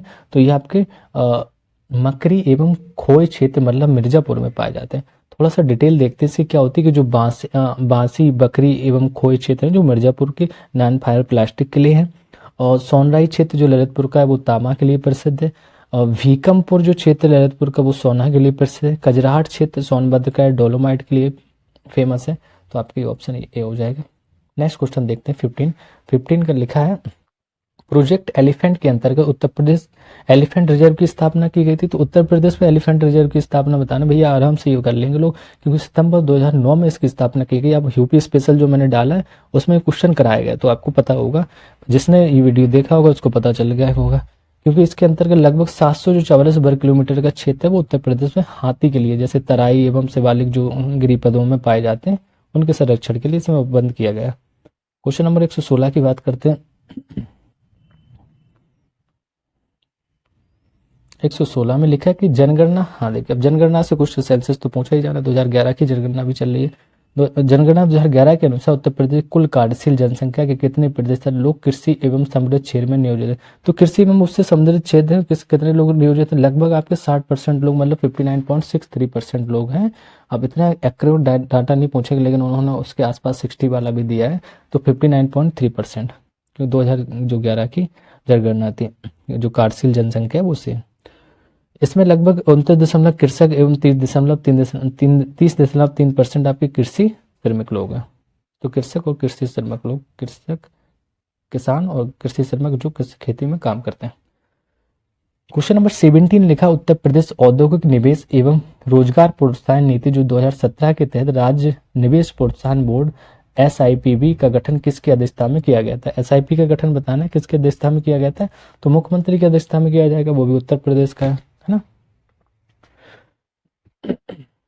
इस नीति का जो मुख्य उद्देश्य था प्रदेश में उद्योग अनुकूल वातावरण प्रदान करते हुए निवेश आकर्षक एवं सभी को समावेशी रोजगार के अवसर उपलब्ध कराना, तो इस टाइप से इन्होंने ये किया था। क्वेश्चन नंबर 18 देखते हैं। Indian institute of handloom technology अवस्थित है। तो ये हैंडलूम वाला आप देख सकते हैं आराम से कहाँ पे, ये वाराणसी को, इसको मोदी जी ने भी अभी इसको बढ़ावा दिया, कहीं ना कहीं कुछ चीजें करते रहते हैं। हैंडलूम जो टेक्नोलॉजी इसको बढ़ाया जा रहा है। इसकी स्थापना की बात करें तो 1994 में 1994 में हुई थी। आप यूपी स्पेशल का वीडियो देखेंगे उसमें ये सारी चीजें आपको मिल जाएंगी। मैं बता रहा हूँ यही क्वेश्चन है, बिल्कुल सेम, आप उसको सॉल्व करेंगे तो पता चलेगा। लो ये तो इसमें हम अभी इसके पहले देख के आओगे, इसको देखोगे कहोगे अरे वो तो वहाँ पे पढ़ा हुआ था। तो क्वेश्चन वही आने हैं, जितना मैंने कराया एकदम निचोड़ था, समझ लीजिए आप PCS का। हाँ UPSI UPP वो सबके लिए यूपी स्पेशल था, ये आपका PCS RO या RO के लिए है, ध्यान देना। क्वेश्चन नंबर 119 लिखा जनगणना 2011 के अनुसार निम्नलिखित में से किस एक की जनसंख्या 10 की वृद्धि दर सर्वाधिक रही? तो 10 की वृद्धि दर सर्वाधिक किसकी रही थी? वो आपकी था दादर और नगर हवेली, क्योंकि यहाँ जनसंख्या भी कम थी तो वृद्धि दर भी रहेगी, ध्यान है ना, पहले बढ़ाएंगे भी तो। लगभग 10 की वृद्धि दर यहाँ पे 55.9% की थी। मेघालय की वहीं बात करेंगे 27.9% इसकी जो जनसंख्या वृद्धि दर हुई। अरुणाचल प्रदेश में 26.0% की वृद्धि हुई, तो आधे से अधिक बढ़ी थी दादरा नगर हवेली। उत्तर प्रदेश की अपनी अगर बात करेंगे 20.2% यहाँ पे 10 की वृद्धि दर हुई थी। चलिए, निम्नलिखित में से कौन सी जनजाति सोनभद्र में नहीं पाई जाती? तो सोनभद्र में नहीं पाई जाती, ये हमें ध्यान देना है। तो 120 का क्वेश्चन नंबर है आपका, यहाँ पे बी है, जो सहरिया नहीं पाई जाती। बकाया आपका पहरिया है, बैगा, ये खरबार सब पाई जाती है, सहरिया नहीं पाई जाती। ठीक है, क्योंकि जो सहरिया जनजाति है वो मोस्टली आपकी ललितपुर में पाई जाती है। कहाँ पे पाई जाती है? ललितपुर में। अप्रैल 2023 में किस देश द्वारा बड़ी बिल्लियों के लिए international big cat alliance IBCA के गठन की घोषणा की गई थी? तो इंटरनेशनल बिग कैट अलायंस है, किसके द्वारा इसकी घोषणा की गई स्थापना करने के लिए? ऑप्शन ए हो जाएगा यहाँ पे, भारत के द्वारा की गई थी, है ना। इसी के लिए बाघ जो संरक्षण बनाए गए थे, क्योंकि इसका उद्देश्य वो है ना कि जो बाघ हैं, शेर, तेंदुआ, ये चीता, जैगुआर, ये सब हिम तेंदुआ, क्लाउडेड लेपर्ड्स हैं, इन सबको 7 प्रकार के बिग कैट्स का संरक्षण है, मतलब ये सब 7 प्रकार के हैं, इनको संरक्षण करना है। ये घोषणा प्रधानमंत्री नरेंद्र मोदी ने एक कर्नाटक के दौरे पे की थी। हाँ, तो अपने यहाँ तो बढ़ावा भी, वैसे भी भारत में बढ़ावा दिया जा रहा है, टाइगर्स को लाया जा रहा है। अप्रैल 2023 में निम्नलिखित में से कौन सा यूरोपीय देश नाटो का 31वां सदस्य है? भैया आराम से बता लेंगे आप इसको, है ना। 30 देश तो थे, 31 में कौन सा बना है? तो वो आपका हो जाएगा फिनलैंड, है ना, फिनलैंड। यूक्रेन कोशिश कर रहा था लेकिन शामिल नहीं हुआ, फिनलैंड इसमें शामिल हो चुका, आप ध्यान देना। तो ये अप्रैल 2023 में यूरोपीय जो फिनलैंड में ये शामिल हुआ 31वां देश। नाटो क्या है? एक सैन्य संगठन है, मतलब इसमें यूनिटी इतनी रहती है कि अगर कोई भी नाटो में का सदस्य और इस पर कोई हमला कर रहा है तो सारे देश मिलकर उससे हमला करेंगे। इसकी स्थापना 4 अप्रैल 1949 को हुई थी। इसका मुख्यालय जो ब्रुसेल्स, बेल्जियम में है। क्वेश्चन नंबर 23, तो 23 को देखते हैं। 23 लिखा है, अप्रैल 2023 में क्रिस्टीना कोच मिशन आर्टेमिस 2 के तहत चंद्रमा पर जाने वाली पहली महिला अंतरिक्ष यात्री बनी है। वह किस देश की निवासी थी? क्रिस्टीना कोच तो मिशन आर्टेमिस 2 में जो चंद्रयान पर गई थी वो आपकी USA की थी। कहाँ की थी? USA की। ये पहली जो महिला अंतरिक्ष यात्री बनी है वह USA की निवासी है। और ये मिशन जो आर्टेमिस 2 था, ये नासा का मिशन है। इसे वर्ष 2024 में स्पेस लॉन्च सिस्टम द्वारा लॉन्च करने की योजना है। तो पहले इनको घुमा दिया था, आप घुमाइए कैसा माहौल है ना। क्वेश्चन नंबर 124 की बात करते हैं। अप्रैल 2023 में किस पूर्वोत्तर भारतीय राज्य के किबुथु गांव से, तो भैया किबुथु मैंने बताया ही है ना, ज्योग्राफी हमेशा रटा हुआ। किबुथु कहाँ है? अरुणाचल प्रदेश में। किबुथु सागर, वो गौर माता, क्योंकि सबसे लास्ट पॉइंट है ये, किबुथु अरुणाचल प्रदेश का और गौर माता आपका गुजरात का, तो अरुणाचल प्रदेश। यहाँ से क्वेश्चन पूरा देख लेते हैं। किबुथु गाँव से केंद्रीय गृह मंत्री अमित शाह द्वारा वाइब्रेंट विलेज प्रोग्राम का शुभारंभ किया था, तो अरुणाचल प्रदेश से था। इस योजना का उद्देश्य की बात करें क्या, तो सीमावर्ती देशों की सीमा से लगे गांवों को विकसित करना। जो भी उससे गांव लगे हुए हैं उनको सीमावर्ती उनको विकसित करना। अप्रैल 2023 में वर्ल्ड ट्री रिच सिटी में भारत के किस शहर को शामिल किया गया? क्या? वर्ल्ड ट्री रिच सिटी के बारे में। तो इसमें किसको शामिल किया गया? आपका ऑप्शन मुंबई को भी हो जाएगा, मुंबई को किया गया अप्रैल 2023 में, जो मुंबई शहर को शामिल किया। ये वर्ल्ड ट्री रिच जो सिटी है, ये सोचिए, ये संयुक्त राष्ट्र खाद्य एवं कृषि संगठन द्वारा आर्बर डे फाउंडेशन द्वारा की जाती है। आर्बर डे फाउंडेशन द्वारा, पता नहीं कितने फाउंडेशन है ना, यहाँ तो पढ़ते ही पढ़ते। हाल ही में देश के पहले PM मित्र पार्क की स्थापना हेतु किस राज्य ने केंद्र के साथ एक समझौता ज्ञापन पर हस्ताक्षर किया है? तो ध्यान देना, क्वेश्चन क्या पूछा, जो पहले PM मित्र पार्क की स्थापना करना, तो राज्य ने केंद्र के किसके साथ समझौता किया है? तो बताना है आपको, ऑप्शन 126 का हो जाएगा भी, तमिलनाडु राज्य के साथ में प्रधानमंत्री मोदी जी की ये केंद्र सरकार का समझौता हुआ। इसका पूरा नाम बताएंगे तो कहेंगे प्रधानमंत्री mega integrated textile and April park है ये। 127 क्वेश्चन नंबर की बात करते हैं। अप्रैल 2023 में आयोजित वर्ल्ड वैक्सीन कांग्रेस 2023 में भारतीय वैक्सीन निर्माता कंपनी भारत बायोटेक को वैक्सीन इंडस्ट्री एक्सीलेंस पुरस्कार से सम्मानित किया गया। इस सम्मेलन का आयोजन स्थल कहाँ था? तो जो वैक्सीन के लिए आपको पता है कोरोना के टाइम में बड़े काफी हेल्पफुल किया था इन्होंने, तो वाशिंगटन USA के द्वारा इनको अवार्ड दिया गया। किसको? जो वैक्सीन इंडस्ट्री जो एक्सीलेंस पुरस्कार है वो आपको भारतीय वैक्सीन जो निर्माता कंपनी ना, वर्ल्ड वैक्सीन, क्या नाम था इसका, बायोटेक, भारत बायोटेक को इसको दिया गया। 128 क्वेश्चन नंबर देखते हैं। प्रसिद्ध टाइम पत्रिका द्वारा अप्रैल 2023 में जारी टाइम्स 100 रीडर पोल, टाइम 100 रीडर पोल किस भारतीय बॉलीवुड अभिनेता को शीर्ष स्थान प्राप्त किया?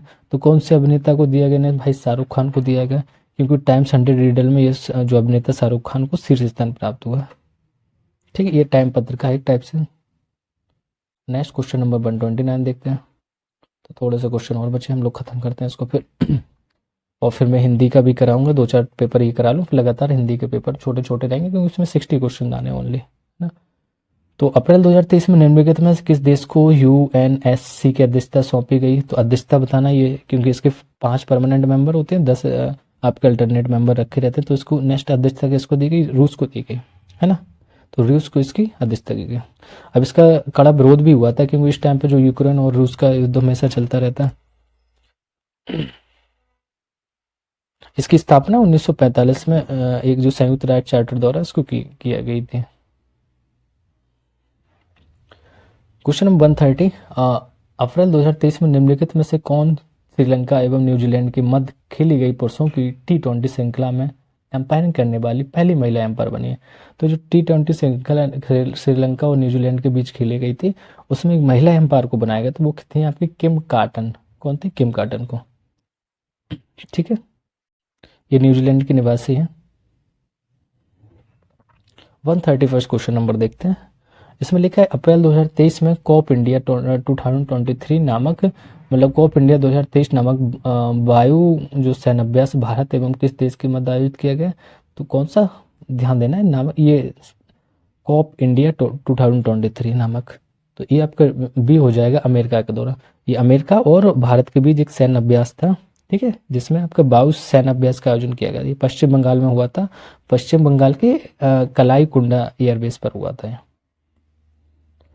132 क्वेश्चन नंबर 132 देखते हैं। अप्रैल 2023 में केंद्र सरकार द्वारा टीवी स्वामीनाथन समिति का गठन किया गया था, जिसका उद्देश्य था टीवी स्वामीनाथन समिति का गठन आपका ए ऑप्शन हो जाएगा, नेशनल पेंशन प्रणाली जिसे एनपीएस की समीक्षा के लिए किया गया था। टीवी स्वामीनाथन का ये लागू कर देना चाहिए, लेकिन ये लोग कभी समीक्षा करा रहा है, ये करा रहा है, यही कराते रहते हैं, और जो पेंशन बंद कर दी वो बहुत गलत है ना। तो अप्रैल 2023 में केंद्र सरकार द्वारा टीवी स्वामीनाथन समिति का गठन किया, जिसका उद्देश्य नेशनल पेंशन प्रणाली एनपीएस की समीक्षा करना है। इस समिति में कुल 6 सदस्य होंगे। समिति इस मामले पर सुझाव देगी कि सरकारी कर्मचारियों के वर्तमान एनपीएस ढांचे में बदलाव की क्या आवश्यकता है। पूरी आवश्यकता है भैया, पूछो उनसे जिनको पेंशन नहीं मिल रही है, 60 साल तक जॉब करेंगे फिर पेंशन नहीं मिलेगी। क्वेश्चन नंबर 133 को देखते हैं। अप्रैल 2023 में निम्नलिखित मध्य अमेरिकी देशों में से किसने क्रिप्टो फर्मों को लाइसेंस देने की पहल शुरू की है? जो क्रिप्टो करेंसी है उसको अब लाइसेंस फर्म दिए जाने लगे। मैं आपको अल सल्वाडोर ने पहला ये किया है, तो अल सल्वाडोर ने ये लाइसेंस प्रणाली स्टार्ट कर दी है, क्योंकि इसकी जो उल्लेखनीय बात है कि ये जो वर्ष 2021 में अल सल्वाडोर बिटकॉइन को भुगतान विकल्प के रूप में स्वीकार करने वाला पहला देश बन गया। तो पहले देश हो, इस टाइप की चीजें पूछी जाती है हमेशा किसी को। ये एक अमेरिकी देश है अल सल्वाडोर। 134 क्वेश्चन नंबर की बात करते हैं कि अप्रैल 2023 में निम्नलिखित में से किस देश ने व्यापक पैमाने पर निवेश परियोजनाओं को आमंत्रित करने हेतु गोल्डन लाइसेंस पहल की शुरुआत की? तो गोल्डन लाइसेंस पहल की बात करेंगे यहाँ पर ऑप्शन ए बहरीन हो जाएगा, क्योंकि बहरीन ने जो व्यापक पैमाने पर निवेश परियोजनाओं को आमंत्रित करने हेतु गोल्डन लाइसेंस पहल की शुरुआत की। इसका जो उद्देश्य है वो बहरीन में बड़े पैमाने पर निवेश परियोजनाओं के साथ स्थानीय एवं विदेशी व्यवसायों को सुव्यवस्थित सेवा एवं लाभ प्रदान करना है। क्वेश्चन नंबर 135 देखते हैं, बस थोड़े से क्वेश्चन हो रहे हैं और हम लोग आज का 135 में लिखा है कि अप्रैल 2023 में निम्नलिखित में से किस देश से अपने नागरिक को सुरक्षित निकालने हेतु भारत सरकार द्वारा ऑपरेशन कावेरी शुरू किया गया? तो ऑपरेशन कावेरी बताना भाई, ये तो सूडान से किया गया था, आप लोगों को याद भी होगा, क्योंकि जो वहाँ पे चल रही हिंसा के रूप में जो भारतीय लोग वहाँ फंसे थे उनको बचाने के लिए कावेरी चला गया था। अप्रैल 2023 में नाइजीरिया से अपने नागरिकों को सुरक्षित निकालने तो भारत सरकार द्वारा, अच्छा नहीं सॉरी नाइजीरिया हो जाएगा यहाँ पे, नाइजीरिया से निकाले गए थे ना, कावेरी को शुरू किया था। ये सूडान में चल रही हिंसा के भारतीय को सुरक्षित निकालने से संबंधित था। हाँ सूडान में वहाँ पे हिंसा चल रही थी उस वजह से, लेकिन यहाँ पे ऑप्शन नाइजीरिया हो गया। Okay okay sorry. 136 question number देखते हैं। अप्रैल 2023 में संघाई सहयोग संगठन जो एससीओ के रक्षा मंत्रियों की बैठक का आयोजन कहाँ किया गया था? संघाई संगठन की बात करेंगे तो इसे नई दिल्ली में हुआ था। इसमें लगभग हम बात करें तो ये नई दिल्ली में किया गया। बैठक की जो अध्यक्षता थी वो राजनाथ मंत्री ने की थी, मतलब रक्षा मंत्री राजनाथ सिंह ने की थी। बैठक का जो फोकस बिंदु था अफगानिस्तान जैसे क्षेत्रीय मुद्दे एवं मध्य एशिया की स्थिति पर था, कि अफगानिस्तान जैसे क्षेत्र हैं इन सब पे जो हालात ऐसे बने रहते हैं उन पे।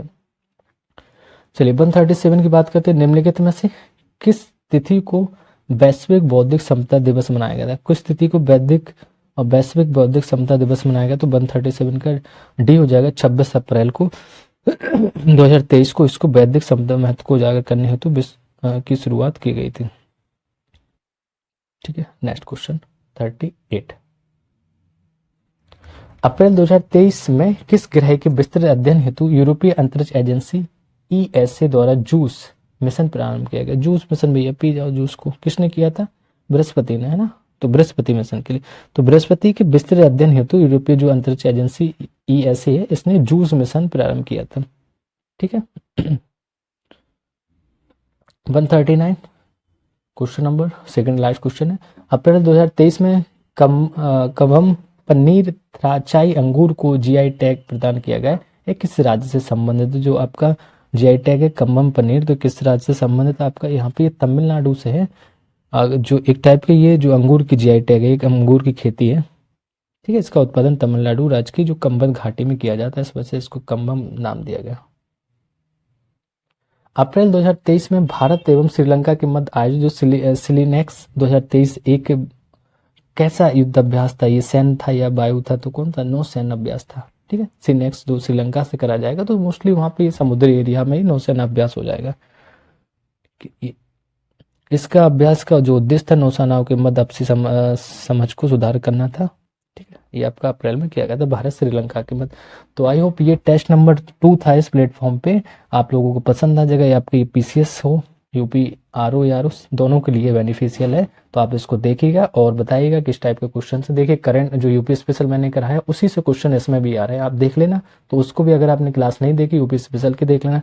और रहा करंट का, तो एक मैराथन हमारी भी चल रहा है उस पर काम, मैगजीन जैसे भी क्रिएट होती है सारी चीज़ें आपको एक बहुत बड़ी 6-7 घंटे की एक क्लास दे देंगे, सारा आपका पूरा कंप्लीट हो जाएगा। तो चैनल को लाइक करें, सब्सक्राइब करें और जुड़े रहें रैंकर मैकर जीएस के साथ, और आपको ऐसे ही जीएस के टॉपिक मिलते रहेंगे।